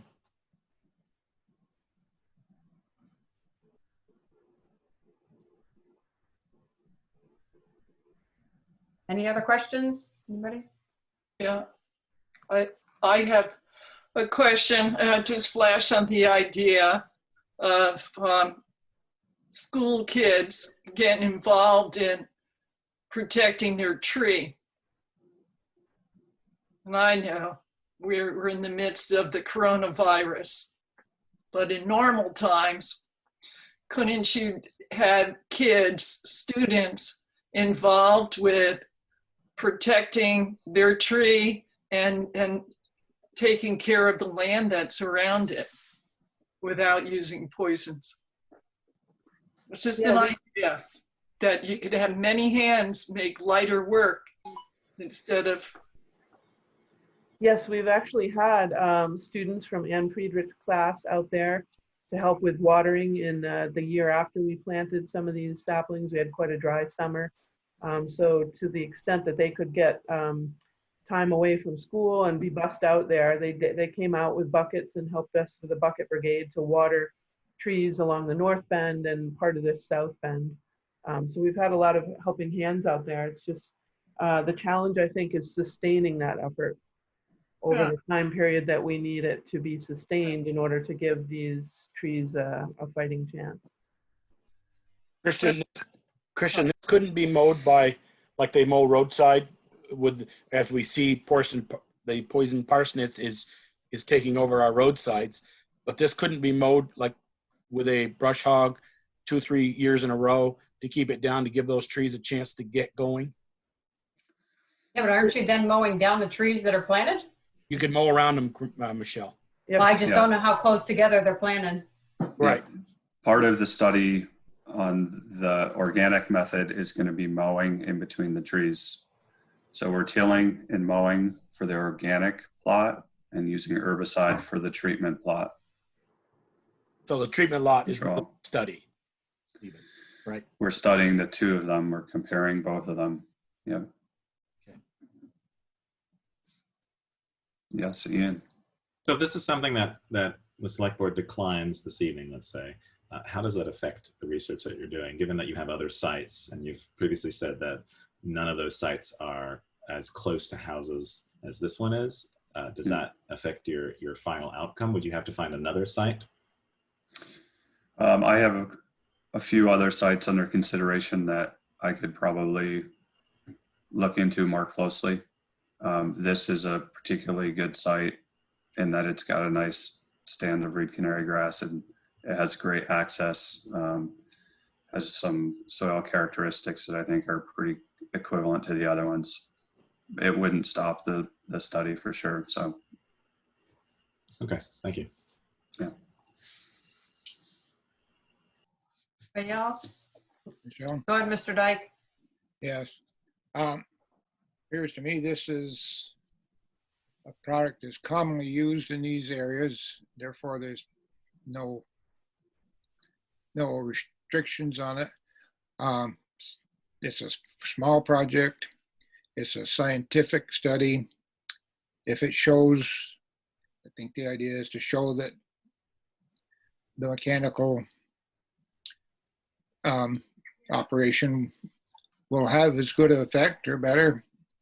But if you don't have something to prove it, you can't endorse it or really spread it. So it's probably a reasonable experiment. I don't think the risks are that high, and they're not extending beyond what risk might be obtained anyway if somebody else decided to use that control. So I think if you can learn something from it that might further lead to a reduction in chemical use, probably a good chance to find that out.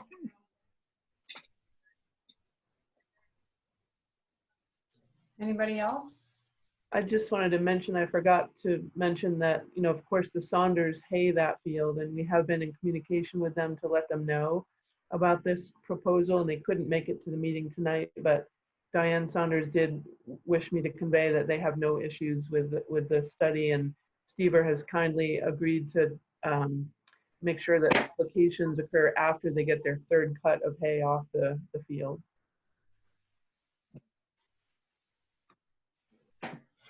So, okay, Patty, last time. Last time? Yeah, I'm just. Yeah, it's wanna move okay. My last question for this Mm-hmm. evening. To the Saunders family, do they own that land? No, the town of Bristol owns the land. The Saunders have a right to hay the field to keep it open.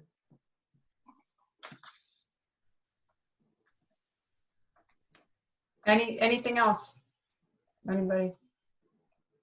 Okay, what's the select board's wish? Hey Val, can you stop sharing so I can see everybody? Michelle, I'll make a motion to allow the project to proceed. Somebody want a second? Ian, your second? Okay. Any more discussion? All those in favor say aye or raise your hand. Any opposed? Oh crap, you guys. I guess, Michelle, Yeah. I just, when Stephen said they had 8 other sites, and I see both sides of this, but I'm not willing to take a chance I'm not saying experiment, and it is, but take a chance on a number of wells down there that are so shallow in the ground. And, you know, it's kind of like drilling a well next to the town salt shed somewhere in a town. And then a few years later, they got to have a new well because all their water tastes like salt. And that happens too. So that's why I'm voting no. I just don't want to. If he didn't have any other site, I might lean the other way, but he's got 7 others in the state of Vermont. I think they can gather that information without this one and jeopardizing these lots. Yeah, I would have to agree with Joel. That's kind of what swayed me as well, is that there are other sites that can be tested, and he's got a couple of, it sounds like in his pocket that you can check, Stever. I appreciate that you shared that with us. And I appreciate the science behind it and the information that's gone into the research. But I think knowing, again, that there are wells close by, it's close to the river, and, you know, paying respect to the number of citizens that reached out in opposition of this, that's why I voted no. Sorry, I couldn't see it who voted no and yes. So what was the count? Well, so far it's Ian and Peeker voted yes, and Darla and Joel voted no. So I have to make the final thought. Go ahead, Ian. I mean, I voted yes because I'm relying on information from the Conservation Commission, and I know members of that commission, and I spoke with the chair today. It is a scientific project, and it's well controlled. It's a small area, 52 by 52. But I also, and so that's why I voted yes for it, because I do think it's a useful thing to do. But I do understand the concerns of a lot of people, and the fact that this topic had a lot of response on our local front porch forum, I think that says something about our town and the care that people have for our town, especially our natural habitats. And so the fact that there are other, like Joel said, there are other options that Stever has, even though Stever knows that area very well and has very great respect for it. You know, I'd be willing to change my vote to no, but I do respect the project, and I hope it goes well. Ian, are you a no or a yes? Well, let's see what Peeker has to say. Go ahead, Peeker. I just, you know, being as controlled, and if we want to use these practices that use less herbicides in the future, I think we ought to be part of the solution and not part of the problem.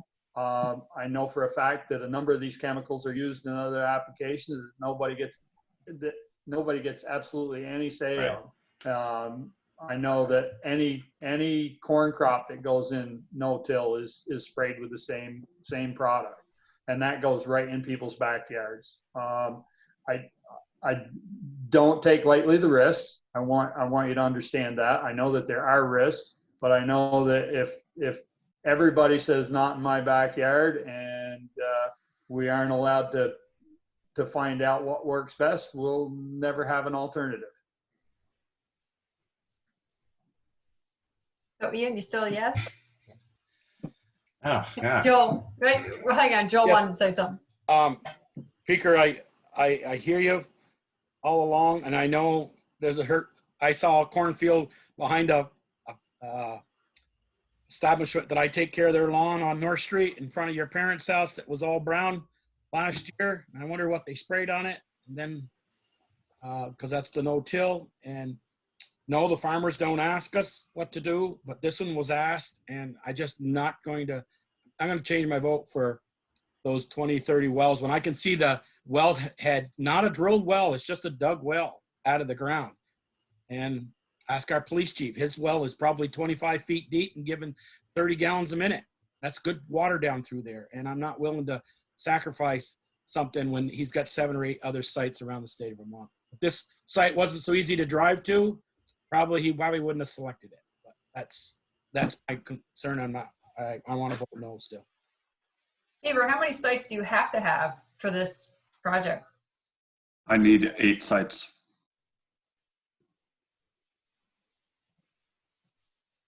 The fact that you have others that you can consider that hopefully are farther away from houses, I'm going to change my vote to no.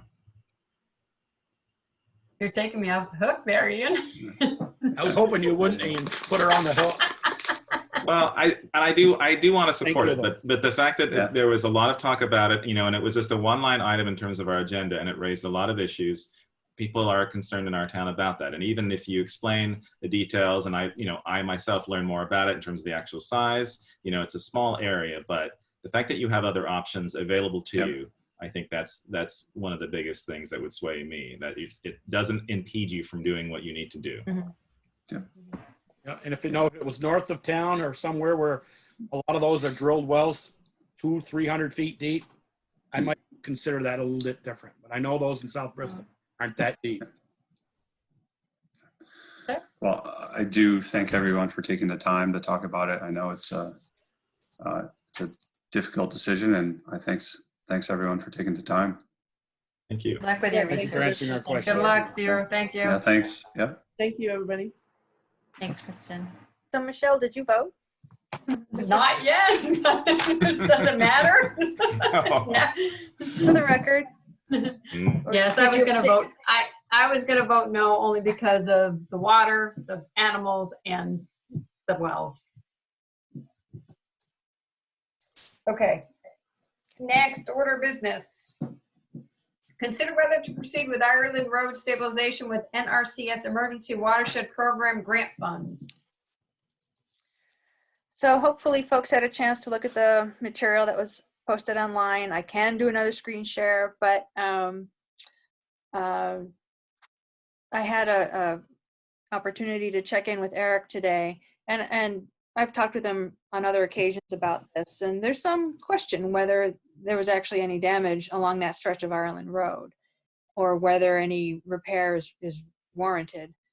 As I noted in my report, the Emergency Watershed Program folks estimated that the cost to stabilize what appeared to them to be kind of a scoured or undermined roadside bank would be a little less than $35,000 or $35,000. Their share would be almost $26,000, and the town would be on the hook for almost $9,000. Eric, And that $9,000 could that be in work by the crew, or that has to be cash? Cash. Yeah, I don't think the Emergency Watershed Program takes into account in kind, unless it's town material, that thing. But Eric isn't convinced that there was any real damage done during the storm, and he feels that the that it's not at a high risk for future damage. So he would not, if he was asked, he would not recommend going forward. Peter, have you been up there? You know this, I mean, I've been by there, so I know the area. I have not. But the engineer at the Emergency Watershed Program visited the site many times, provided documentation and his observations, and they developed a plan to install stabilization along that stretch. Currently is tied to the 455 Ireland Road site that really does have to proceed quickly. Right, so if we don't do this, it's gonna affect his stabilization. They'll separate it. They just need to know whether they're, because right now the two projects are combined into a single design plan along that bank. But if the town does not want to proceed with the Ireland Road part, then they'll just create an end on the other one. Where would we get the money from? The road reserve fund, and it wouldn't be until next year. Come on. No, actually, I take that back. It would have to be done this year. It would have to be done this year because there's a deadline. You have a certain window. Once you decide to go forward, there's a certain window to get the project done. Go ahead, Joel. Valerie, is there any money from the homeowner coming? This is totally town property. The homeowner's project is a separate project, and yes, they're paying the 25%. They're on the hook. I went by there Sunday, and I went by there again tonight, going to camp, and that garage is sticking out about 4 feet, 3 to 4 feet over the river, Right. not the river water, all washed out. And I didn't see any damage to our road. I mean, the line is 50 feet up the road. I didn't see. So where does our 9,000 come into play? I'm not sure I'm clear on this. Well, let me do another quick screen share. Bear with me. It's not in the road yet, but it's washing out the bank towards the road. Let's see. I don't have that one lined up. So my question while we're waiting for the screen share is this something, knowing that the storms that we're having are becoming stronger and stronger storms, and that we know that there'll be more washout, if we don't handle this now when we have an opportunity to have most of the project paid for, is this something that's going to come back and haunt us later? Most likely? Yeah, most likely we'll leave the people on the Upper Ireland Road without a roadway to get through eventually. Yeah, that's my concern. Unless they have a dirt bike or a side-by-side. If it ended up being a declared emergency, a storm that was a declared emergency, FEMA would end up paying for it at that point, but it's probably going to be a whole lot more expensive when the road's gone. Yeah. And would it repair? $9,000, right, Peeker? You're right. And would it repair now, Peeker? Prepare that space if there was a big storm to come through? Like, would that prevent damage from another? You know what I'm saying? Yeah, I think that's their goal, is to armor that bank so that we don't lose it. I haven't seen it, but that would be my guess based on we're just from that red square on. So this is the private property area. Garage is dangling over the river or creek, and then somewhere around here. What's that No, I guess square right there? this is the town right there. Oh, okay. Whoops, stop it. From there to that box. Yeah. Valerie, is there any talk with Starksboro because upstream is all Starksboro? Right there's the line, according to their estimates. Yeah. Eric is on the Starksboro Selectboard, and he does think Starksboro would be motivated. And actually, his comment today was they would need to be part of the project, and he doesn't think that that it's warranted. So I mean, if we fix our maybe 50 to 100 feet there, 100 feet, right? And if they don't fix it above, we're kind of throwing money down the drain, aren't we, or down the river? He felt that it would need to be a coordinated project. Yeah. So could we on that and the homeowner and sign off on that bank stabilization, because 2 or 3 more big storms and their garage is going to be right in the river. Oh, even less. A good Yeah. rain. I mean, it's really precarious. Val, can you scroll that down a minute, down to our section?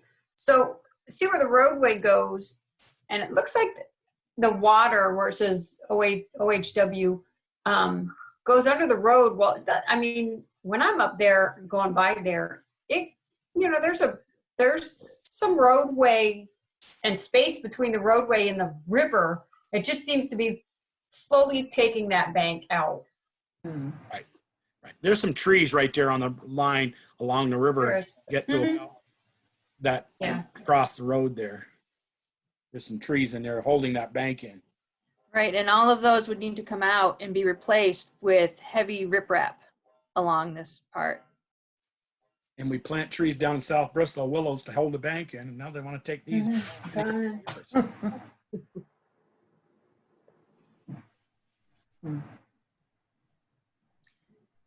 Eric said he'd be available if we want to give him a call. So this here would cost us $9,000, and then Correct. the garage, and so to speak, that's between the federal government and the homeowner, correct? Yep, that's totally separate. And what's the homeowner? Does the homeowner obviously want to do that? Anxious, yes, very To anxious do to that, move and has forward. the funds to do it? Mm-hmm. Yep. I was going to stop in. They were home tonight when I went by, but I didn't have the time. So. Figure you ought to take a ride up and look at it. Yeah, well, I'm really curious, being it's only 50 feet. That seems like a lot of money. Sure does. I mean, maybe all we do is when whoever ends up getting contracted to do that, we have them place a few loads for us up through there, and we'll get out of it, for a couple $1,000s versus $9,000, and at least Right, a contractor doing the garage and all that riprap could add this on as an alternate. Whatever we do would require stream alteration permit and Army Corps of Engineers approval.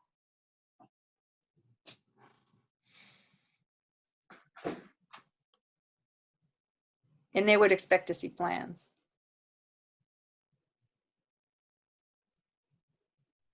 Yeah, Fred, that's what we're paying for. The fact we that do that short section is going to cost us about $9,000, Valerie. Mm-hmm. And if none of that can be in kind, like hauling the stone from certain pit on Plank Road to there. Not to my knowledge. We do have the option of having it done what they call force account by having the Public Works Department do the work, but they wouldn't be prepared to do that. No. The fact that Eric's recommending that we'd have to work with another town to do this, I mean, that's the way that makes the most sense. It seems like we shouldn't do any other option, right? If it's just an area that can be, if we put the money in and the other area can, outside of our jurisdiction, can be affected, it's, as people have said, it seems like a waste of money, and we're already thinking that could be too much money that they're asking. It's just an estimate. It all depends on what the bids come in at. Okay. Well, and the actual cost, really, you guys, is $36,000. Our share is only $9,000. Right, that's true. Right. That's $1,000 a foot. That stone's I could probably do it for $900. That stone's expensive, because I think You some ever of it bought has that to do with the removal. Yeah. What's that? I don't understand. I don't understand the tree removal. I honestly don't. But Yeah, why would you remove the trees there? You would 50 think they're odd probably years or holding better. some of the Usually- bank up. Typically, they won't.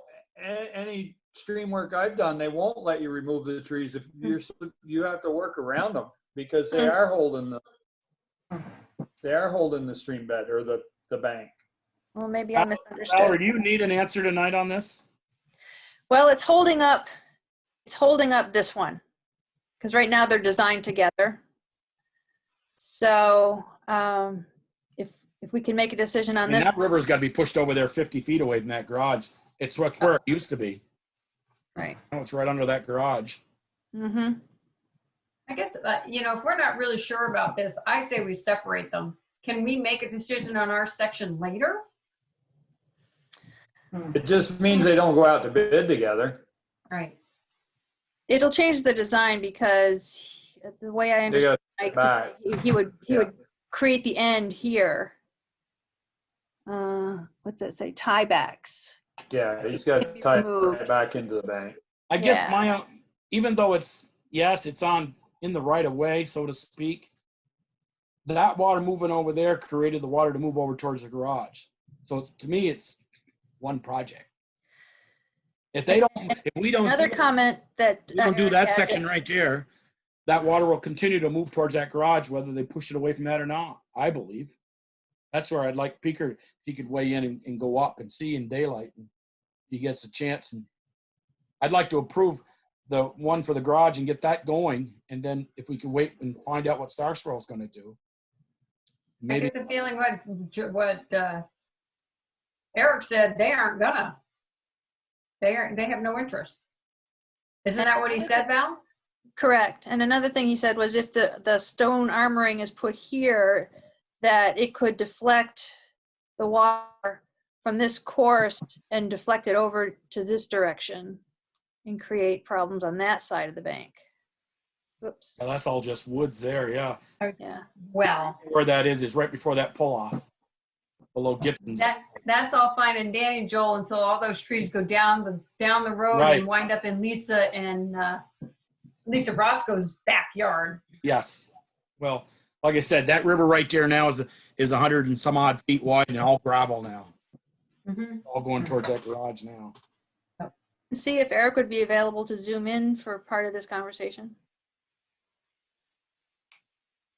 He probably doesn't want to be. No. I mean, does he have alternatives? If he's saying no to this, No, he from his perspective, and I'm not really comfortable representing his words, but he's not convinced that there was damage done from that storm. I'm pretty sure there was damage done, but I can't tell you 100%. If I mean, the if there's trees are damage all- done below, If there's trees all still standing there on the riverbank, I mean, I haven't been up there. I have absolutely no idea what it looks like, so I can't. Baker, I can tell you, I mean, I don't know about the trees because I don't go up there that much, but I can tell you down at the Roscoe's house, they have so many trees, that Halloween storm that came down and through their yard and are piled like, I don't know how high behind their house. Yeah. So And where all those trees Starksville- came from, I don't know. Yeah, Starksville has money to go clean that out. That's supposed to happen this month or next month. So, but that doesn't change what's upstream. I guess, Peeker, I'll ask you the question. You've done a lot of this riprap, good riprap work for the state of Vermont for many years. For $38,000, we got to pay 9 of it, and we're going to get it engineered and everything done. Or for $5,000-6,000, we might be able to do it ourselves. So we're saving tops $3,000 or $4,000, and getting one that's maybe questionable at least with a bigger stone. Is that a fair? Well, I mean, the issue isn't doing the work and doing the work cheaper. The issue is what Valerie said, and getting the core involved and having it engineered. That's where the problem comes in. Yeah, I mean, these guys have already done the engineer work. The heavy lifting part. Yeah. Right. Yeah. And I'm assuming that's part of the cost of doing all this, isn't it, Val? Part of that It's on their 36,000. Now, the watershed, the emergency watershed program is paying for all of the engineering. Okay, so this $36,000 estimate does not include any of the engineering? That's just construction. Oh. Yeah. So I guess I'm confused. I thought we said that there was damage there and that at some point we're going to have to repair it. Is that what I heard earlier in the discussion? Eric doesn't think there was damage. I have no idea. Okay. So we're unsure. I went by, like I said, Darla, twice in the last 2 days. I didn't look there because I just said, oh my Lord, look at that garage hanging out over there. Yeah. And I didn't notice upstream. I will go by tomorrow night maybe and go up again. I just hate to see us say no tonight and then next year we're paying $36,000 ourselves. You know what I mean? Or like you said, FEMA would jump in at that point, I guess, but. Well, yeah, and then or would they? If they do that down there by the garage under somebody else's money and we don't do this and it digs in a little bit more, they may be throwing their money away and they'd be pretty upset with us, and I'd be rightfully so. They should be if we didn't say river over away from the edge of the road. Right. I just texted Eric to see if he's available to zoom in, especially from the Starksboro perspective and his observations. Are we wait? Do you want to move on to the next one and we can come back if he jumps in? That sounds good. Can I just ask one more question in regards to this? In that reserve fund that you talked about, where the funds would come from, is there adequate funding there to do this job if we needed to? This is the highway funds, right, Val? Right. That's a good question. I do not know the answer to that right now. Eric might actually have a better handle on that. Oh. I thought we were getting near the end of that. That's why I asked. Right. We're in a new fiscal year. So. Oh, that's right. That's right. Yeah. So that doesn't mean he doesn't have plans for all that already, but that would be good to know. Right. Okay, let's move on and we'll come back in a minute. Authorization request to apply to the Vermont Bicycle and Pedestrian Grant Program for a new sidewalk scoping study. Yep. An airport road from West Street to Mount Abe. Is that where is that? Where are we talking about? Is that the driveway? By the Legion. Right, by the Legion, where the sidewalk just comes to an abrupt end. Where the sidewalk ends. Right. So if we do this, the scope. Oh, you mean down Airport Drive? Down Airport Drive. Exactly. And then Munsell Ave from West Street to Pine Street. Is it either or? I believe so. Yeah, I looked into whether we could combine them, but that would not be a favorable application. And we would probably be asked to pick one anyway. I would suggest Munsell to serve house residents on both sides down that stretch to Pine. And I feel that the airport one should be something that we would work with MAUSD, the Legion, perhaps in the rec club. Maybe that's another grant. But my recommendation would be Munsell, just because it serves more people. And I know people who live on that road with children. And I think a sidewalk is long overdue there. That's either of these projects could also be funded through the Addison County Regional Planning Commission TAC committee, like we just did earlier tonight. And that was my thinking, that we go through, that was my early thinking, that we get the bike ped scoping study funds for this year, and then next year try again for the TAC money for one of the other projects. But some of those just might have to wait a little longer, because I don't think they'd be willing to fund us 3 years or too often in a row. Anybody else have any thoughts, comments? Go ahead, Joel. I guess I kind of agree with Ian, but I would like part of the scoping study for Munsell Avenue to know that where we want some drainage put in, so the sidewalks, they'd know that. Well, the drainage is going in this spring, so that'll be already existing for the scoping study to work with. Correct. And then the second one is because that, our goal would, I think, then Taylor Avenue maybe in a few more years, because I think our goal, Speaker knows, we years ago we had a study done by Du Bois and King. Pine Street is going to cost us a bundle of money to put a new sidewalk down through there, and it's going to keep crisscrossing the road. And I think if you walk on Pine and then you want to go to the village, you could go down Munsell and then go down Maple and then go down Maple. You can get off from. So what I'm saying is on Pine Street, you're only walking a block, where you can get on a sidewalk to go south.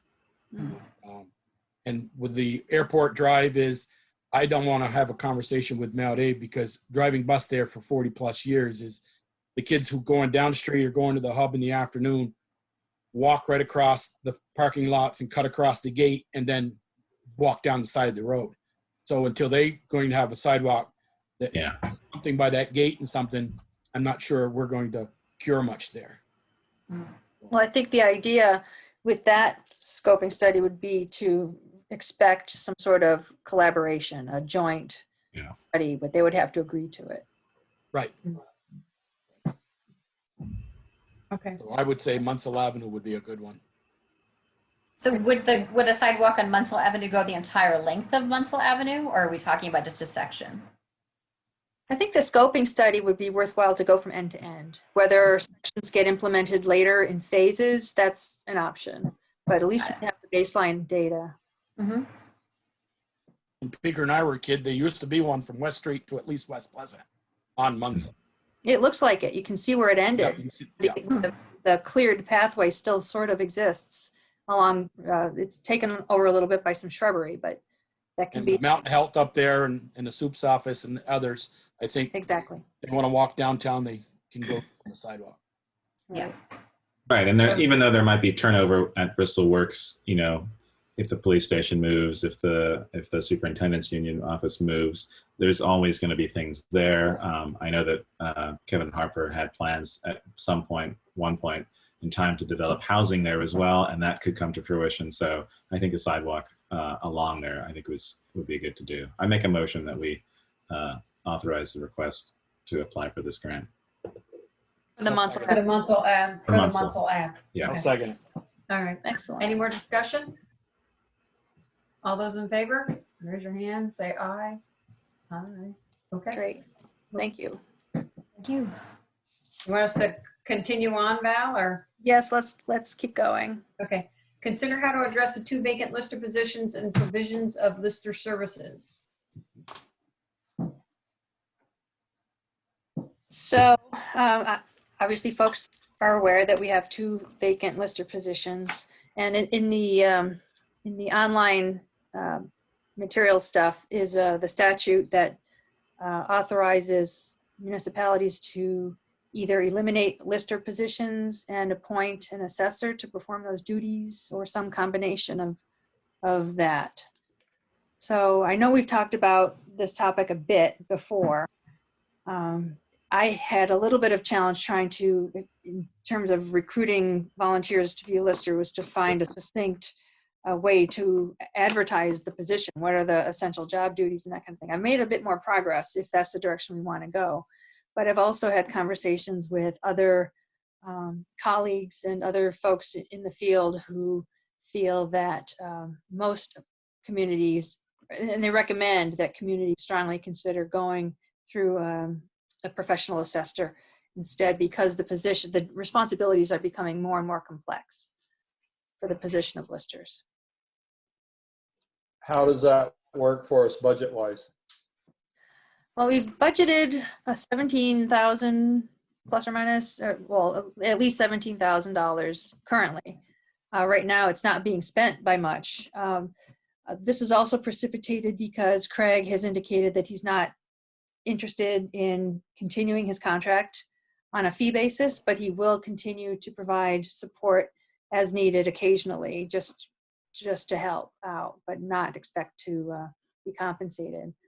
So, so there won't be a budget impact there. And we can also, if we want to try to find an assessor to fill out the rest of this year, we can define the scope. We can limit what the scope of that person's support would be to help the existing lister continue on with his duties, at least in the interim, unless the select board is prepared to make a decision sooner rather than later to go completely assessor. Have you talked to Mark? I mean, how does he feel? Does he feel overwhelmed? Does he feel like he can handle it by himself? Does he, do we actually need 3? No, he is, it is overwhelming, and some parts of the position are more overwhelming than others. Craig has been a big help, and Mark feels some relief to know that will still be available to him. He supports the idea of perhaps a part-time assessor supporting the work, but he's prepared for whichever direction. He understands that the challenges of trying to get additional people to volunteer to be appointed to fill the lister's position, at least until the next election. So he's open to the idea of having an assessor either assist him, which might be the most practical thing to do in the foreseeable future, or whichever direction the select board wants to go. Who's out there for assessors that would be available? I can't, I only know of one or two, but there are others. I think it's something we would develop a scope of work and put it out to bid. There is an assessor association, and I believe State Department of Taxes also has some resources, some contacts that we could reach out to. No, go ahead. This is kind of like 30 years ago when they came, knocked on my door one day on a job. Ken Weston came and asked me if I wanted to be an assessor. I said, well, what's it, or a lister? And I said, well, what's it consist of? But that's a long ago. I think a combination of hybrid, Valerie, of, like Middlebury had Bill Benton 1 day a week. Bill would come in on Wednesdays. I know a few others from Williston. I can't think of his name from, him, Michelle, from the Middlebury area. Hinman, not Hinman. Oh, Bill Hinman. He's Williston 3 days a week. There's others out there that could give you, and they do most, Mark gets the prep, or the two listers and would get the prep work done, and where all the appointments to go, and then they go every Wednesday or whatever day that lister that the appraiser wants to go out and do that stuff. But I'd like to see if Valley maybe put it on Front Porch Forum for the month of September or so, and ask that we get a pretty good. Put what on Front Porch Forum? Put it on Front Porch Forum about we're looking for a couple. Seeking for volunteers. For the list So still solicit listers? You say that word volunteer, they think you're not going to get paid. It is a somewhat paid position. It's a part-time paid position. It's a part-time paid position, Well, you gotta have to say, okay, how many hours a week is it? I mean, and that fluctuates from time to time, so. Sure does. You can't really say it's 20 hours a week, because it may be 5 hours this week and 30 next. And especially it would be more hours for folks that don't have experience, so you have to factor in the training. Right. And this time of year, it's a little slower than normal. After the tax bills go out, they've done, they've lodged the grand list and all that. It's that, to me, why I did it was January, February, March was real slow for me and pounding nails. It wasn't inside, so I would devote a couple of days a week to the lister's office and do all, say, Saturdays, and go out and do site visits. So. I don't know. I mean, I hate to say this, but it's kind of like when I was on rescue, I could just see it going in that direction where we're going to need that assessor, somebody there part-time, because people just aren't willing to give up their time.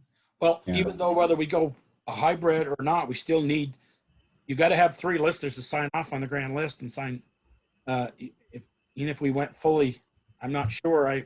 Last time I talked with Bill Benton, Middlebury still had 3 listers. They were kind of tokens. One worked in the office most of the time. The other 2 were just, got to be 3 of you got to hear the grievance hearings and then sign off on that appeal and sign off on the grand list. I think we ought to advertise for a couple months, see what we get, and then look at maybe Valerie looking at an assessor for 1 day a week, what the price would be. Mm-hmm. So these positions have been advertised before, Valerie, is that correct? They have not in my time yet. Okay. Just the challenge, because the information that I could get my hands on to summarize what the duties were like 4 pages long. And so I was trying to find a way to do a advertisement to give some idea of what the scope of work would be if folks inquire. I made a little bit of progress recently. So, but before doing it, I wanted to check with you guys. And I wouldn't mind helping Mark out through the fall a little bit, but I can't be a lister and a select board. Jen said you can't do both at the same time by the statute. Yeah.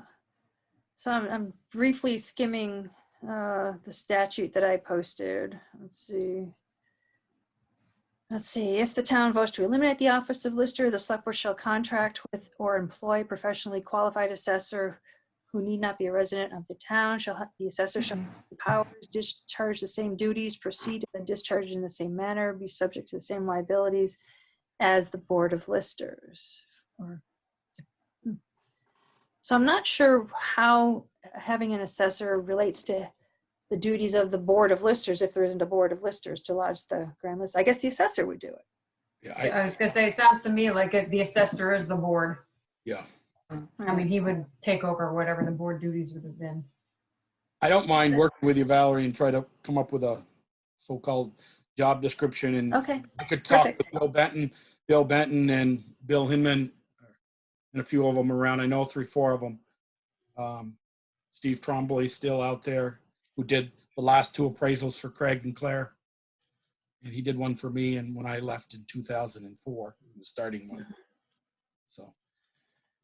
Is everybody on board with that? Is So everybody okay with advertise to solicit folks to step forward to be appointed lister, at least until the next election, and at the same, and perhaps at a parallel track, develop a scope of work for a part-time assessor. Is that? And I'll at least talk with Bill and Bill Hinman about, our size. Probably, like I'm saying, I'm thinking a day.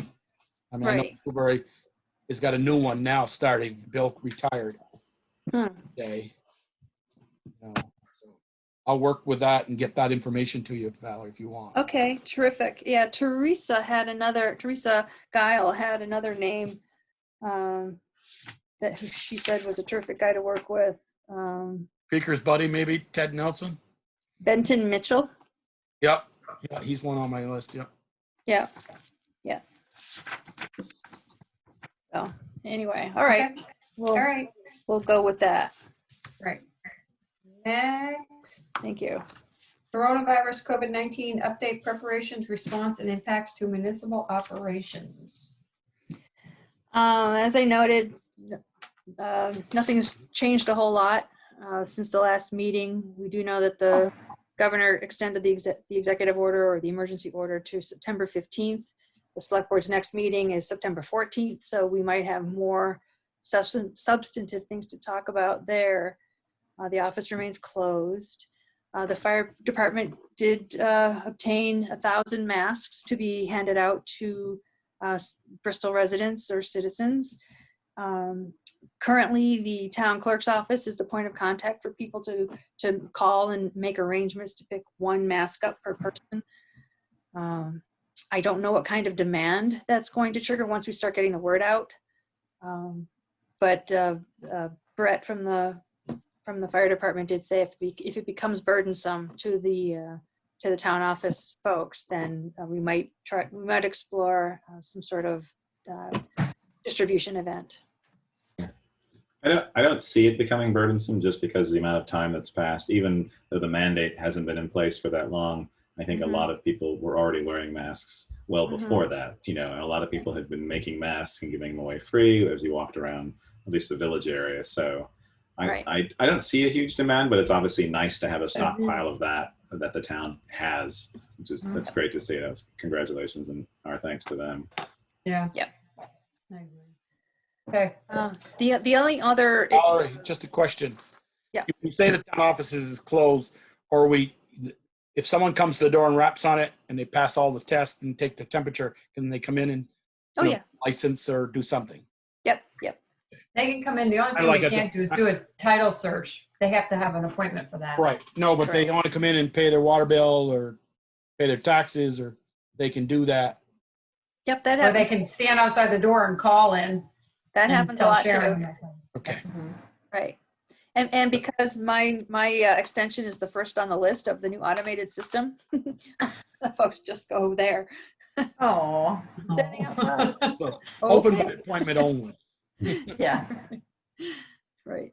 Is there anything else under that? Yes, the other thing I want to mention is because we're not meeting physically, and we don't know how long this is going to go on, we really need to urge folks to come by and sign the documents. They're stacking up, and some of them are time sensitive, and it would be actually they're all rather time sensitive. So we've gotten 2 signatures on most of the documents, but the more documents keep getting added to the file. So yeah. Okay, you 3, because it's Ian and I are the 2 signatures on most of them. Yes, it's true. So whoever knocks on the door can come and sign. yeah, or coordinate with Sharon to get special codes, to let yourselves in whenever you need to. She can make those arrangements. But and the state statute does provide for the select board to appoint a representative of the select board to sign. things like the warrants or payroll. It's a slightly, I think it's somewhat of a cumbersome process. So if I can get down there. It's crazy. I was going to say, the three of you can at least get down there. I can almost see it from here. I should be able to get down there. Everyone should know this, our secret code to get in too, so. At this point, Darla, you'll be there for a half an hour to I sign know. everything. I have to like schedule it in, but yeah, I can. Val, does some of the stuff require all of our signature? Wasn't there a bond or something or other? just needs a quorum, just 3. Yeah, the minutes will show that, you know, that it was voted unanimously or whatever, but. All right. Next, paving and sidewalk project update. All right. Well, let's see if I can dig out my notes from when I met with Eric. The only comment I'll say is there's a water cover on Main Street that looks like it's upside down. And when I don't drive over it because it looks like it's upside down. It looks like it would Right in front of tear covers. my tire apart. Right, Michelle, right in front of covers. Yeah. Yeah. Yeah, and it's real sharp. Don't It run looks, over it. Yeah. looks very sharp. Yep, V-Tunes is aware of it. And conversation with Jill last week. To be honest with you, I don't recall what her plan was for dealing with it. But Can I just go in the middle of the road and turn it over? Well, that's what I was going to say. It's bent, apparently. Oh. You have to like really whack it down there, and that might not be a good thing either. Bring a sledgehammer. But I'll remind her about that. So, speaking of water stuff, the Rocky Dell hydrant is expected to be replaced next Wednesday down in Rocky Dell, and people in the area have been notified of a likely water shutoff that is likely to happen sometime late morning, mid to late morning, but it'll only happen at the moment of time when they need to do it. So they'll wait to the very last moment to have to turn water off. Let's see. You might have noticed that Mountain Street sidewalk is pretty much done. The pours are complete, and looks as though a lot of the grass work, the topsoiling has been completed. They just need to finish some cleanup of the area. Thanks. I noted in my comments that we did have a problem with signage and got complaints about inadequate signage. So we've had that experience in prior projects. So Eric had this, or it might have been Jen who had the suggestion that next year or the next project, we need to put in our bid specs that if a contractor does not implement the proper MUTCD signage that as required in the core of the specs, that either $5,000 will be deducted from the payment or some other consequence to inspire them to, or motivate them to. You really don't want anybody to bid on those projects? You put in those kinds of things? Well, I don't know. It was a thought. A question I have on it, do they only need the signage when the cement truck comes? Because they're in the sidewalks and they're not in the roadway. Right. Sidewalk. Well, there was also concern that there wasn't. They got to pour in the sidewalk. Right. Cement truck's got to be in the roadway. I understand that. But some sort of signage that lets pedestrians know that the sidewalk, even though it's obvious that there's stuff going on, that there should be, MUTCD requires signage to alert pedestrians that the sidewalk is closed. And ideally, as was the case on the other section of Mountain Street a couple of years ago, a pathway of coned off pathway for pedestrians to walk into the road safely was also provided. Now that wasn't specified in this project, but folks familiar with MUTCD protocols should be familiar with what's required. Anyway, just something to think about for the next time. But I think overall, the neighbors were satisfied with how the project went. There seemed to be good communication between the contractor and people with their driveways and other aspects of the project. I thought, Valerie, the driveway extensions that he did with the concrete was a really nice idea. I like that. Oh, good. Good. 6 feet wide there and the sidewalks going towards the road with a little bit of slant. I like that idea. I thought it was a great idea. Oh, good.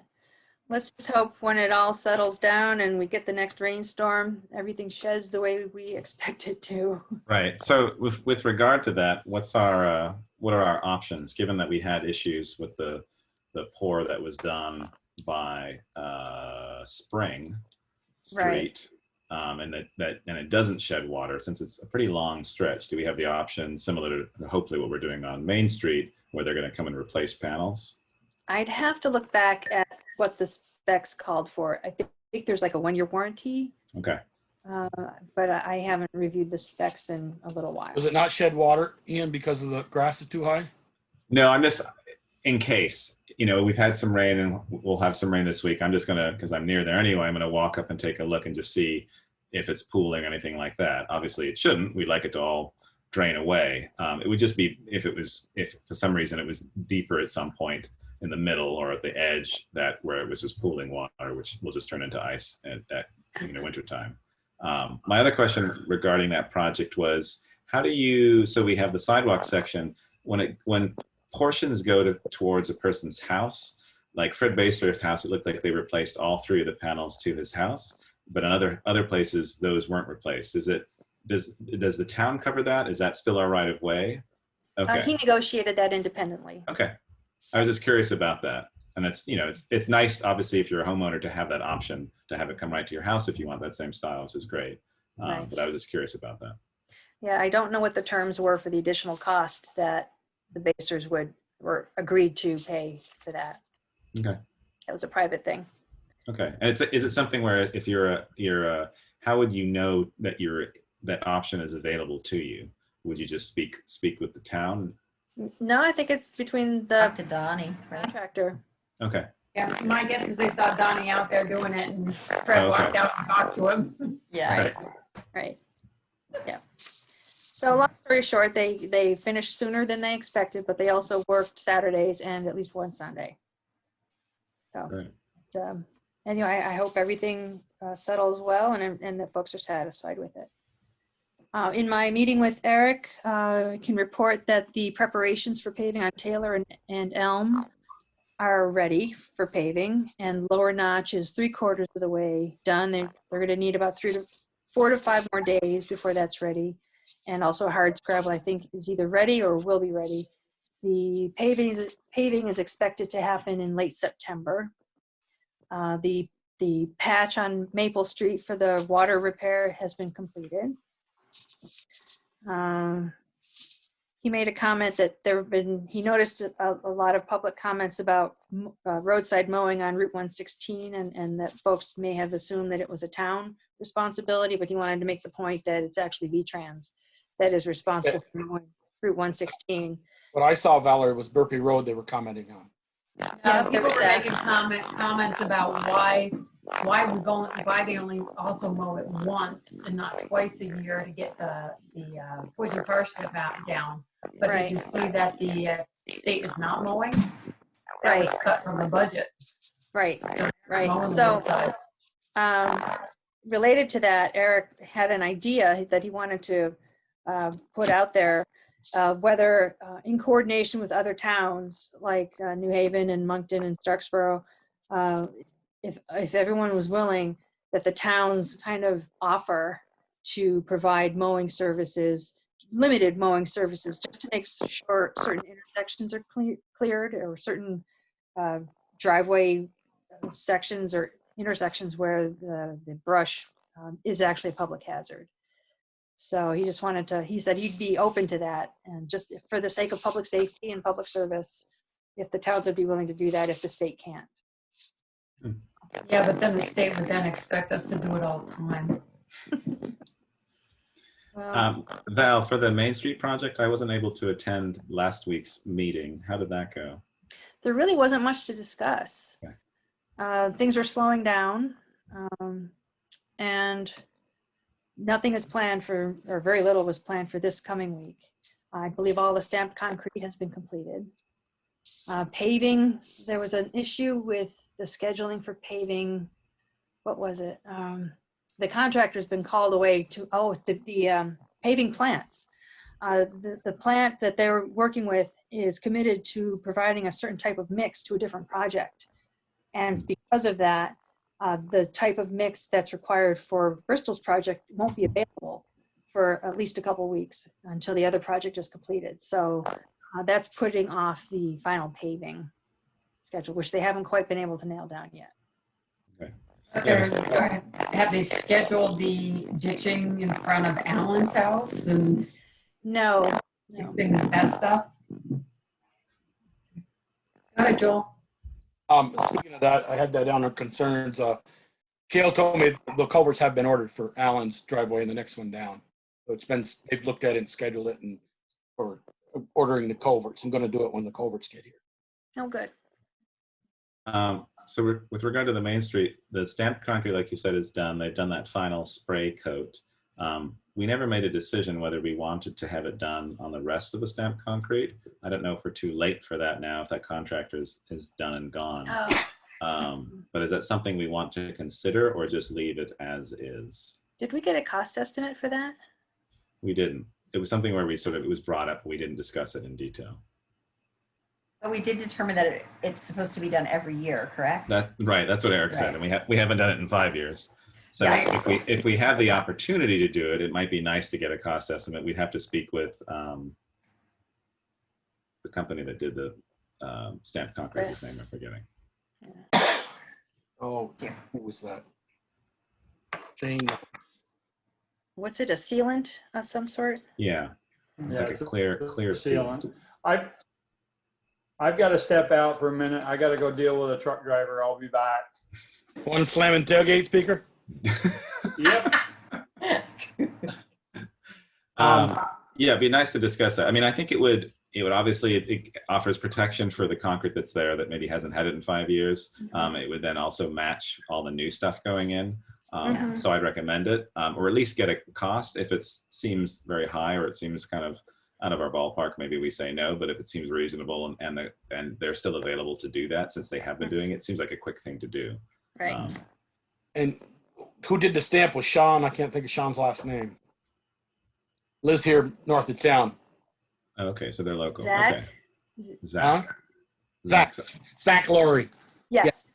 Yeah. Yeah, he was the one that, and because I said we'd probably try to build that into Eric's budget every other year, at least spray them all. Interesting. If it's going to give us the longevity and not have problems with that. Yeah. Speaking of paper, Ian, I was down the other night talking to Zach because he's coming over to pour a floor for me sometime this month or next month. And there was just a spot that had cleared out of that low spot in front of, somewhere around the Chinese restaurant between there and Bobcat, mixing up. And the engineer from GP something was there. And he says they think their recommendation is they're not going to cut that piece of concrete out. They're going to grind the lip down or slice it halfway up it from the stamped concrete to the center of it, slice it so the water will drain out. Make a groove in it. They're going to put a hole in the brand new concrete? No, we're going to put a groove in, going to grind it out, a little bit of the concrete instead of slicing it out. And I said, doesn't that just kind of I said, I see it now. I see it now what Ian's talking about. There was water there, damp spot. Yeah, there are two. There's one right in front of Wallace Realty Island Girl Jewelry. That's right. Okay, that dries fairly quickly. The one in front of the laundromat is the worst. I didn't see that'll sit for days and not drain. So yeah, if they can slice that, I don't know what. I guess if you're cutting a very shallow groove and that allows it to drain, that's fine. I mean, they have at every divide of the panels, they've sliced the stamped concrete. I don't know why they've done that. I guess it must be a drainage thing, but I'm not sure why they do that. Drainage is for frost. What I asked him was, with a grinding slot, will that become a tripping hazard? Well, I was thinking more, is that going to start wearing the concrete down sooner? Or would water get in there and freeze and crack it and stuff like that? Yeah. I mean, are you creating a bigger problem? To me, for $300 and some odd $1,000, you cut out those 2 4x4 panels or 5x5 panels. Fix them. Yeah. Right.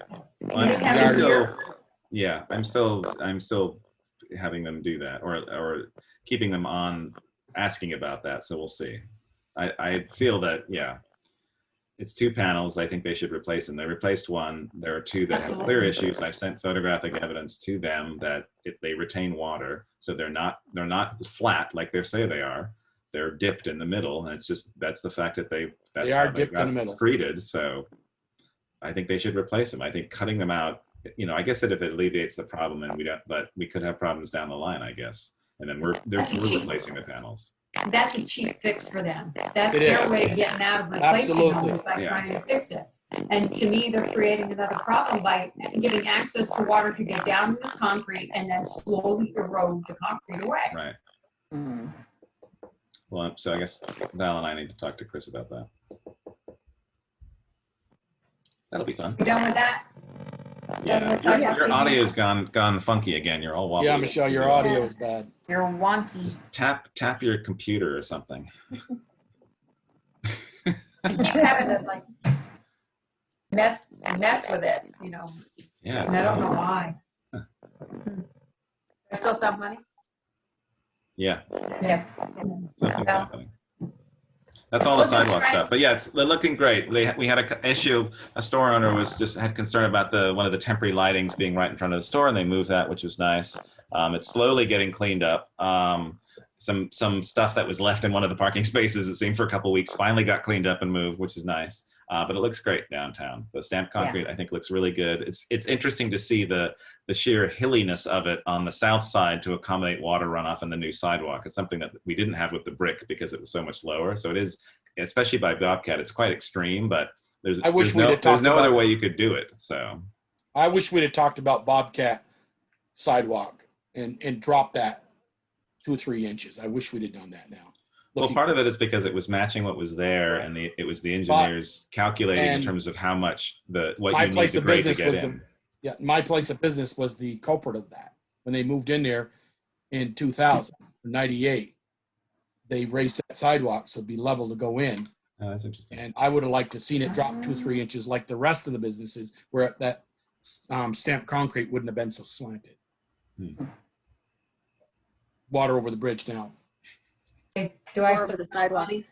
Do I sound funny? No, you sound great. Oh, no, that's good. Yeah. So we had at one point talked about putting stamped concrete in that one section in front of Holly Hall. Is that something we're considering?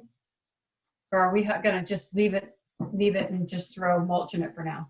I thought we were going to pull the stamped concrete in front of Holly Hall and push the curb back to there and make that I'd like to call that have a sign there that says drop off point only. You need to go and unload stuff into the hall. You need that spot.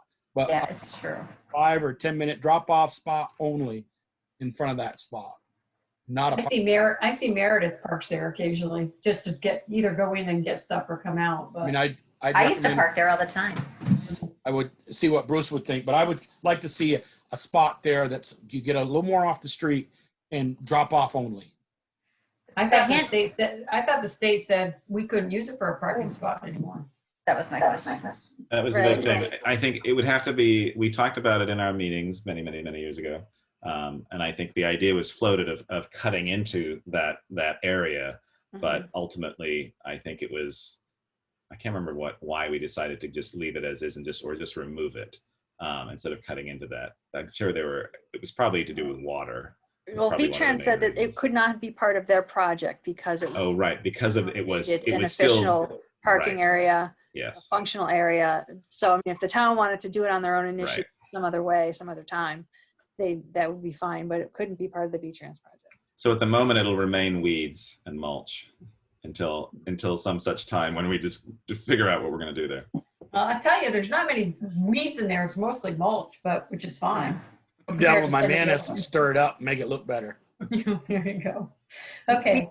We need a garden club to take it on. Sure do, darling.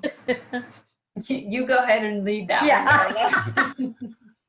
I nominate Darla for garden committee chairman. Thanks. Maybe the Emerald Ash Borer Committee. There's a second right there. Right, there we go. Morph into all of that downtown beautification, All right. Approval of the August 10, 2020 meeting minutes. I did not get a chance to read those. I sent my comments to Val. I have not looked at them yet. Somebody want to make a motion to approve pending with Ian's Make a motion to approve pending all of our comments and feedback. Second. All right, any more discussion? All those in favor? So Joel, Aye. did Joel move and who seconded? Ian Joel moved moved it. and Ian seconded. Or the other way Thank you. around. Other way around. Other way around. I moved and Oh. Joel seconded. Sorry. Oh, I had the names right. Okay, authorize accounts payable warrant and any liquor licenses. Tasha, you got the warrant? so Sharon sent out an updated one. Yeah, it's this the afternoon. 128,083. I have, oh, right, she sent an update. I have the old one. Is that right now? You remember? Yeah, I have it right here. Hang It's on. the one I forwarded you, Tasha. Okay. I 128. got like literally my I thought email last was- meeting we said we were gonna put Tasha on the Yep. then. Yeah, I had Sharon send it to her. Okay. Yeah, I didn't get the first one. I got the one this morning though. The amended one. So Yeah. Okay. All right. You are. And we have a liquor license, right? No, Correct. special event permit. That's, Correct. We for do the that fire now? station. Yes, please. do the special events permit? Okay. Going, We have a sorry, special- going back to the warrants, Tasha. So I forwarded that to you, but did you already get that amended one from Sharon? So she did include you. she just sent it to me separately. Then Okay, you got that's good. I want to make sure that she had done that. I didn't Yeah. see you on the list of the one that got sent to us. So I just Yeah. wanna- Okay, good. And I don't know, Valerie, if she just wants to put me on the first list. That way everyone knows that I've gotten it, so I don't get like. I 30 talked with her about that. Yep. So Yeah. from now on, you'll be added to the list. Awesome, thanks. Mm-hmm. Okay. Applications for special event Tasha, permit. hold on. Michelle, Tasha, can you look down on that warrants VTUM's bill? It says Mountain Street. Could you tell me what that was? $1,800? Becomes 59 Mountain is 1856. Okay. Okay. Am I the only one to think that's real high to replace the water line? We'll be sending a bill to half of that to the property owner to reimburse the town. Oh, okay. Right. Because part of it was town work or water system work, but the bulk of it was for the property owner. Okay. So we pay them up front and then we get reimbursed or Correct. from the property owner? Correct. And the Okay. property owner is very agreeable and cooperative. No, no, okay. I just thought that was quite a lot for our side of the so-called line. Okay, we good to move on? Yep. All right. Special event permit for the Bristol Fire Department barbecue or whatever it is. Hogback Mountain Brewing will be the bartender, so to speak. Is that right? Okay. Looks like it. And this is happening at the firehouse on West Street, though. Okay. Correct. And it says Outside. 12-ounce cups will be used. The Yeah. date of the event is September 19th, and it's going to happen between 2 and 6 p.m. It says beer will be sold by the glass for on-site consumption only. And let's see, the area will be located on the ground level of the firehouse within the garage space and rear parking area with perimeters as defined by the event coordinator. Okay. Make a motion? It's the family picnic and also awards night that we didn't have in April or May because of coronavirus. So moved. Okay. All right, so Ian made a motion. Somebody want a second? I'll second it. Darla, second. Any more discussion? All those in favor say aye. Raise your hand, Aye. whatever. Okay. Motion carried. All right. That's that one.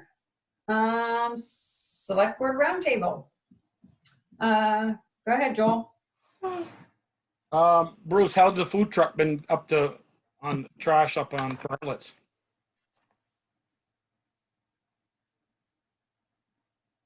No issues. The trash looks like they're going around keeping it clean.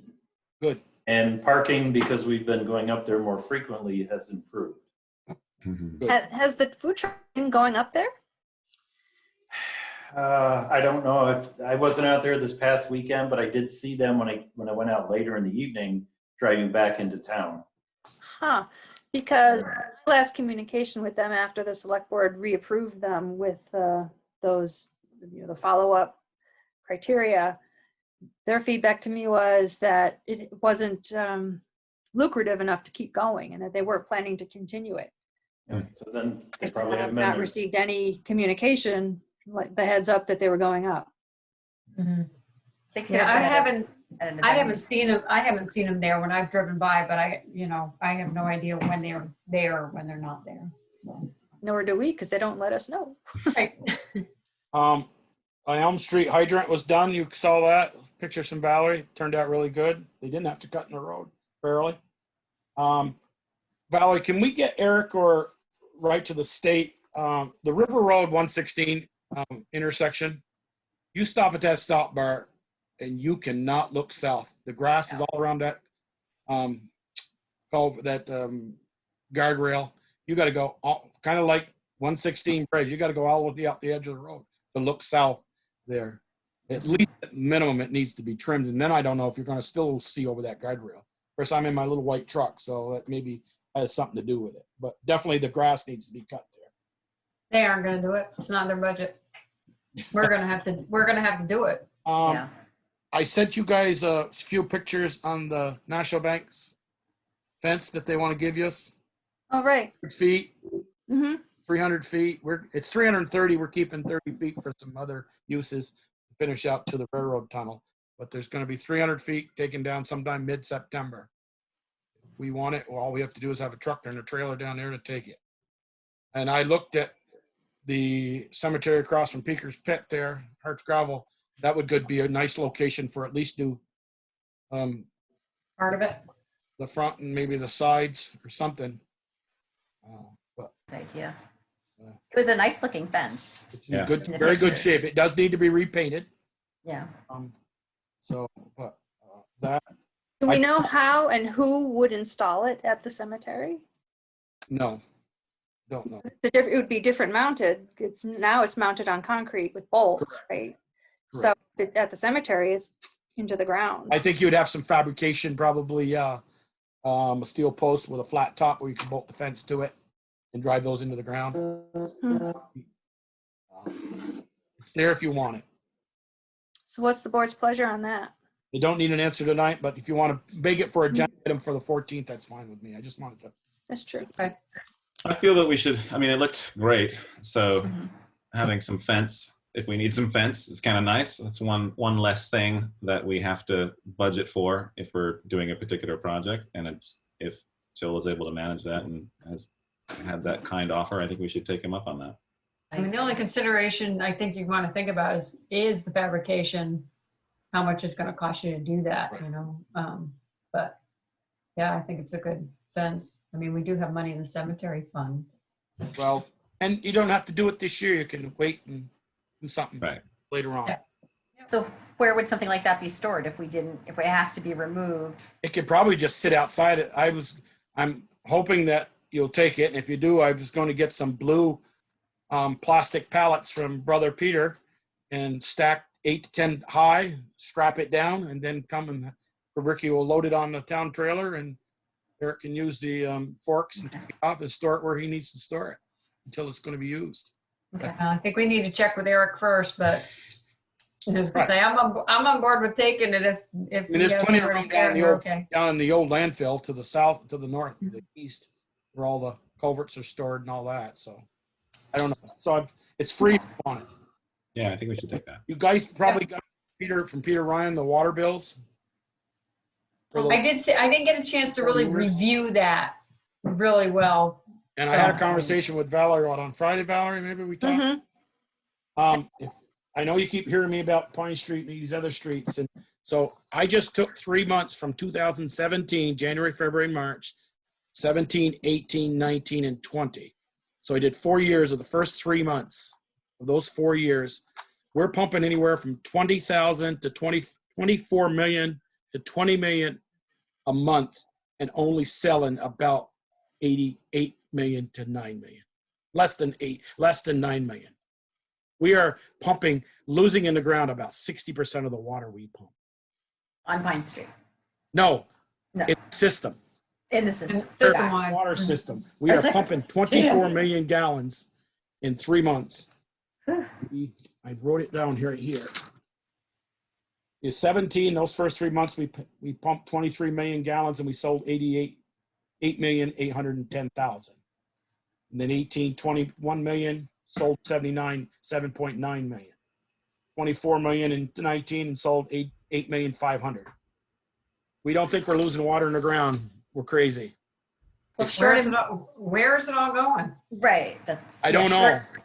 As they We short have of made a divvying little up- bit of improvement. We have made a little bit of improvement in 2020. We pumped only 20,200,000. We sold 7,500,000. Yeah, but we're still losing a ton of water. We're still losing a ton of water, people. And I wanna talk with Jill and Cyrus. I've asked them for a meeting first with me, then come to the board about maybe to bring in after this replacement systems they're here doing a few that they're doing right now, is to get maybe think if we have some money to bring 62 seconds back in and say, okay, besides Pine Street's on the list, where are the other big leakers? So when you're losing 60% of your water in 3 months in the ground, that concerns me. Yep. So that makes me think that's why Brandon dug up their whole city. Yeah. Yeah. Well, and I was going to ask Jen. I talked with Jen the other day about getting me the electrical bills for those months that, if we could cut that to flip flop that and go sell 60% and only leak 40%, what our electrical bill would go down. We're not leaking much. So, It's sad when only losing 40% sounds good. well, the boys in Middlebury tell me if you get it down to 20%, consider it 100%. You'll never get to 100. If you can get 20% leakage, you got a tight system. Wow. But when I saw that we're losing twice as much as we're pumping, I went, holy.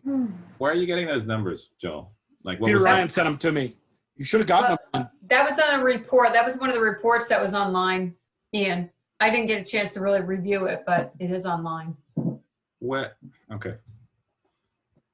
Yeah, I have to look at that. It's not the water pumping versus Billings, is it? Yeah, yes, it is. Yes, that's it. But that's only for 19 and 20.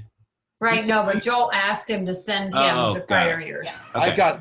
He started with 15 all the way through to 20. I only did 4 years instead of the last 6. Okay, I see what you're saying. Got it. Is that it, Joel, for you? That's it for me. Okay. Ian, anything?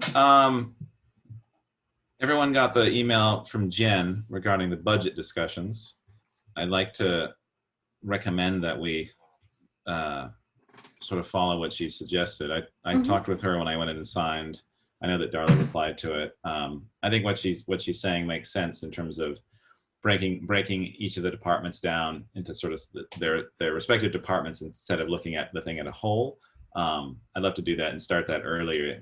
I think she suggested in October, which is obviously coming up very quickly, but it'll allow us to sort of have better focus on each of those departments and areas that we're looking at. And then also give some time to sort of focus on what projects we'd like done within those departments and what the big ticket sort of items are going forward. So I think what she suggested makes sense, and I'd encourage us to do that and work with her on that. Now she's in her sort of full treasurer role, and she would be part of those discussions and when we start having those meetings. We kind of already do by department. I mean, when we talk about budget, we already do by department. We do, but I think it was a more granular approach. And at least the biggest thing was sort of starting it early and being able to look earlier. Yeah, that was the thing that sort of made the most sense. We plan to put this on the agenda for discussion at the next meeting, along with the fourth quarter budget review. Right. Because things we'll want to think about is what kind of data, what kind of information will we have available to work with the earlier that we start. And so what kind of information will we need and want, and what will we actually have available? That's good. I was curious if there was any update, and I don't know if anyone knows here, on the Greg West development and the concerns that people had. Have you heard anything, Val, about what's happening down there? And not Conversation Michelle observed. Yeah, Okay. I mean, I went by and I was like, oh my God, he has more than one driveway, because I wasn't sure it was his place because I thought it was farther down. And I was like, oh my God, he has more than one driveway in there.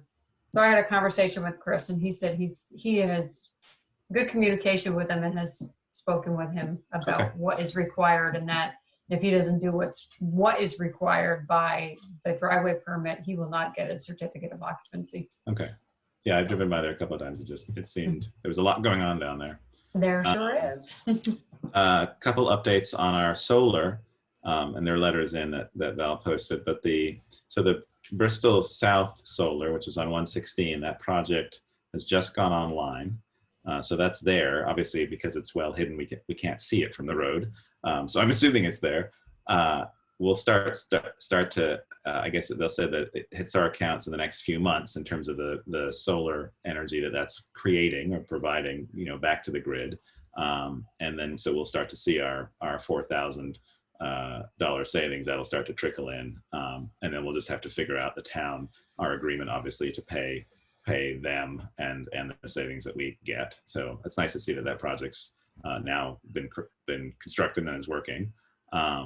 And then the other solar project, which is the town dump solar, I asked Ben for an update on that, and he said that it's currently delayed. The impact study from Green Mountain Power, they have a bunch of projects that they're already studying in Bristol, and so it's possibly an 8-week delay. And I asked does that mean it pushes it to 2021 as opposed to, because they were hoping for construction this year, and it seems like it might do that, but they're still not sure. They submitted to the state, but got rejected because they didn't have the study in place in time.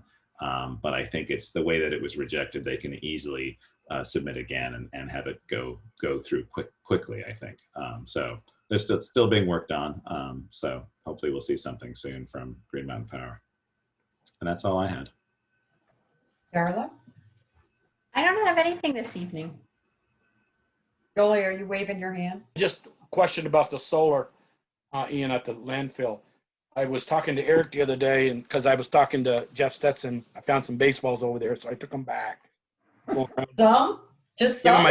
Giving my doggy a ride in a golf cart. And I always check the landfill in the seeding. We picked up couple new baseballs, so we took them up to practice. And he was asking about the brush hogging on that hill. So I asked Eric about it. I said, have you scheduled that for brush hogging? Because I've never taken care of that brush hogging. I don't know who schedules that. So. Eric said that? Yeah, he said, I've never had to do that. So I've never had it brush hogged. So I've never hired. Somebody must do it, because otherwise we'd have trees growing in there already. Correct. So if you want me to look into it, I'll look into it. Because we must have paid somebody the last couple of years. I'll check with Jen and see what we paid. Yeah, I mean, because I think it needs to be done. Yeah. Oh, yeah. Yeah, it should be done sometime September before they come in. Right. Move all our equipment in.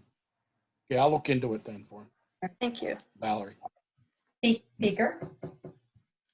I think it was very sarcastic, but I was thanked by 2 different people for raising their taxes. Did you tell them talk to your school board?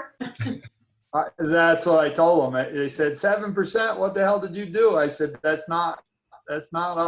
That's not all us. That's one of them your relative, Peter? Yeah, might be. The only other comment I heard was that, and Ian, maybe you can help me out here, was that the new sidewalk is extremely rough on the south side of Main Street. That's interesting. I mean, rough as in. It has got a good broom finish, Speaker. The comment was they must have used a rake to finish it. I mean, is it that rough, or is it just like sidewalk? I haven't been down it, so I can't. I'm asking. Peter, it is a broom finish versus the north side is a trowel finish, not a power trowel, but a bowl float finish on the north side versus a broom finish on. But I think that'll wear over time. I think the first winter after the street plow goes down through there, or the sidewalk plow, they have all those little knock it down. Little cement bumps will That's kind of what I figured. I didn't comment because I haven't seen it. I said, Yeah. I don't know. I haven't been down to look at it, so I You don't know. That's why I'm asking. Yeah, when you're walking on a wet sidewalk or a snowy sidewalk, you don't mind it being a little bit of a broom finish and being a little bit rough because you don't slip with your shoes. Yeah, there's nothing stood out to me that it was that much different than the north side. There was some, like, just in terms of finishing around edges and things like that, which I think they're going to clean up. That's part of their sort of like the wrap up area. But I can take a look at that and sort of. I think the last time that north side was poured was 1972. Yeah. Right, Peter? Did you say 1872? 1972, I think. I heard 18. I heard 18. I have something else. Sorry, that just reminded me. The sidewalk plowing. Main Street business owner raised the point of our I can't remember what it's called now. Our winter policy, that we should be thinking about that. Right. This person was concerned about making sure. I think we need to have a big discussion about that, especially on Main Street, just in terms of getting responsibilities in, how stuff should be plowed versus hand shoveled, things like that. I know we had discussion last year, and that was in the middle of when this was happening. I think it would be great to be able to implement something and have something clear delineation of the work that the town does and what's expected and things like that. And I'd still like to see, and I know this is something that Peter Coffey discussed, was just somehow improving the plowing on Main Street to what we had currently. I think it would be a big help. We have these new sidewalks. It'd be nice to keep them in good condition, but also have where you're not pushing snow to the building and then having to have people shovel off. So part of the bigger discussion about that. Go ahead, Joel. Ian, on that, Eric actually and I last April went down to Champlain Valley Equipment and priced where they bought the Kubota. I think we need to define, it's not the tractor that's the problem, it's the plow on the front. That's right. Yes. Years old. And they gave him a price after a few days later, they called him on an all angle plow that would V or scoop, or kind of like the one I have, but on a 6-foot model or a 5-foot model. And I don't remember where that came. Maybe Peter can follow up with him on that. But Eric did go down. We did get a price. Okay. So let's talk about that. Way in Main Street, you could either, put it all towards the street and not towards the buildings. And then when you need to scoop it past the door, you put it in the scoop mode and carry it for a few minutes. Yeah. So we did get a price on that. Good. Okay. Eker, did you have anything else? Sorry. What about you, Michelle? The other thing I wanted to ask Peter a question. MUTCD standards for graveling ditches. Is there a time when you don't have to gravel, or if you're ditching the side of the road, you always have to put gravel in? There's the state has got new rules as far as it depends on the slope of the road or the slope of the ditch. And after up to a certain grade has to be stoned, and after that it doesn't matter. It just has to be seeded. They were doing Upper Meehan, and some of it they stoned and some of it they didn't. So that's why I wondered if there was a reason. Yeah, if it's below a certain grade, it doesn't need to be, but it does need to be seeded. Well, I can't tell. I won't tell you it's not seeded right. Or not that I can see anyway. But okay, that's all I have. Town administrator's report. I don't really have much to add to my written report. I did not have time to put in status reports on some of the other things going on. For example, FEMA work. There's another site visit at the fishing platform at Eagle Park. So the damage report has been updated, and we'll get that submitted. Focusing also on getting the FEMA application together for the COVID-19 expenses. And that deadline is September 1. So this would be through June 30th. I'll be coordinating with Sharon and Jen to try to get that information together. And we'll need to make sure we get as much information from all the different departments on their expenses and make sure we get as much as we can there. And then one of the other grants that the select board authorized forward with is the the state's reimbursing the towns for the 25% match, and that's coming through the CARES funding allocation. So that deadline is September 4th. Stony Hill Business Park project is moving forward. It's really shaping up. The preliminary design continues to evolve. The archaeology continues to be a thorn. Well, a barrier, a consideration. It's heavily influencing where things can go or should go.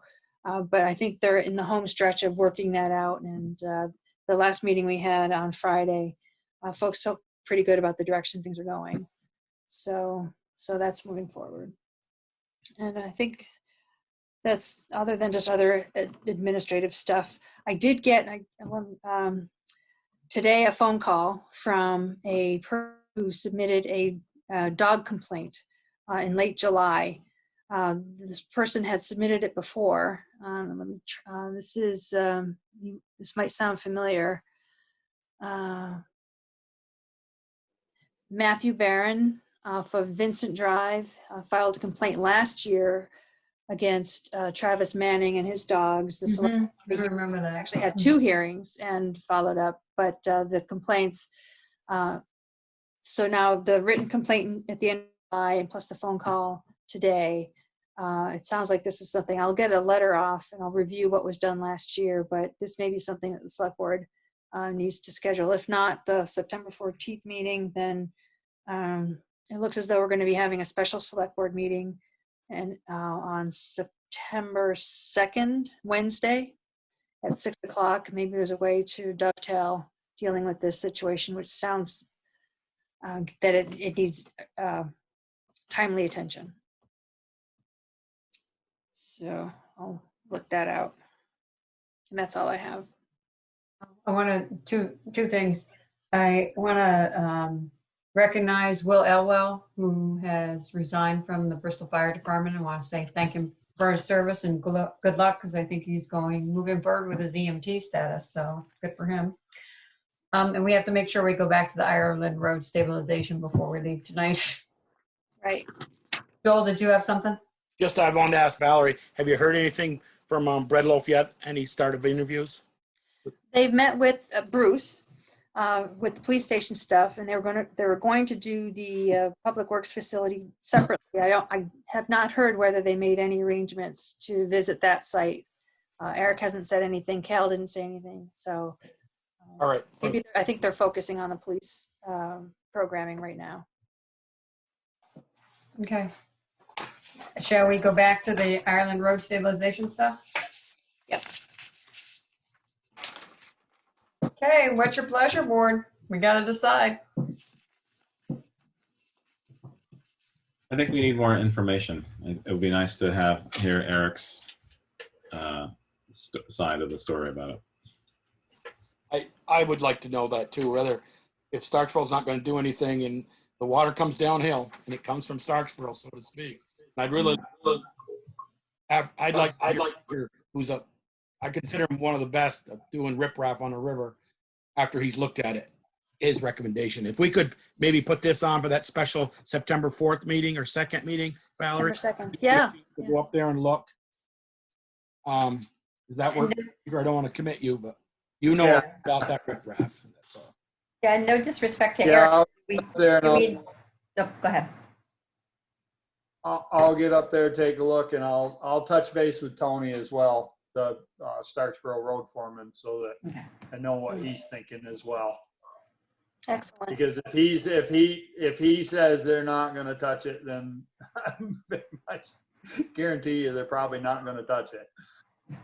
I don't know how much they're even aware of it, frankly, because it's all been focused on the Bristol side.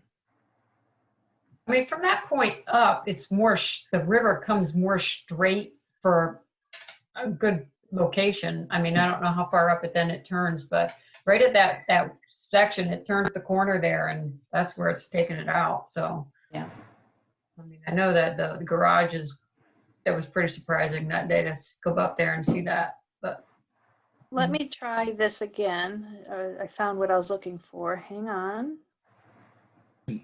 So these are some of the pictures that Mike Lapointe provided in an email. This is and his description. This was the email from May 18th. There's more. So are these are the trees that are on the Bristol property, not on The Mill town road. property? This is along the road. It's along the road, yeah. Yeah. Yeah, the moss is still on the stones there. That hasn't gone anywhere. Right. Right. So I guess the idea is to just armor this whole thing. And what I understood was that this tree would have to come out and some of the other stuff. And that was more of a comment during the site visit. I don't know that I necessarily saw it in the summary, the written summary.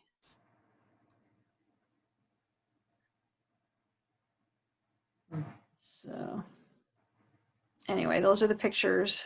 And I have the question is, if we don't do that stabilization, push that away from that one tree probably got to be cut. Those could probably be tied back in. I don't know, revert to peaker. But if we don't do that, are they throwing 300,000-400,000 away downstream towards the garage? No, as long as they turn that back in and lock it into the bank, they won't lose anything. It'll, like Michelle says, it comes down straight and then it starts to turn right there. So as long as the water is going straight when it comes into their section of wall and it's tied back in. Yeah. If it's keyed back in there where that box is, it's not going to go anywhere. I say it's not going to go anywhere. It's not going to go anywhere unless Mother Nature really wants it to go somewhere. Right. And then that would be disaster declaration. Yeah. And that wouldn't matter if we did it or not, because our section would be downriver too. That's correct. All right, so we're gonna put it up. Peaker's gonna look at it, and then we'll talk about it at the special meeting on the 2nd. Sounds good. Okay. All right. So we don't have executive session tonight, correct? It can wait till the 2nd. All right. Motion to adjourn? So moved. Second? Second. Any more discussion? All those in favor? Aye. All right, motion carried. Good night, everybody. Thank you, everyone. Good night.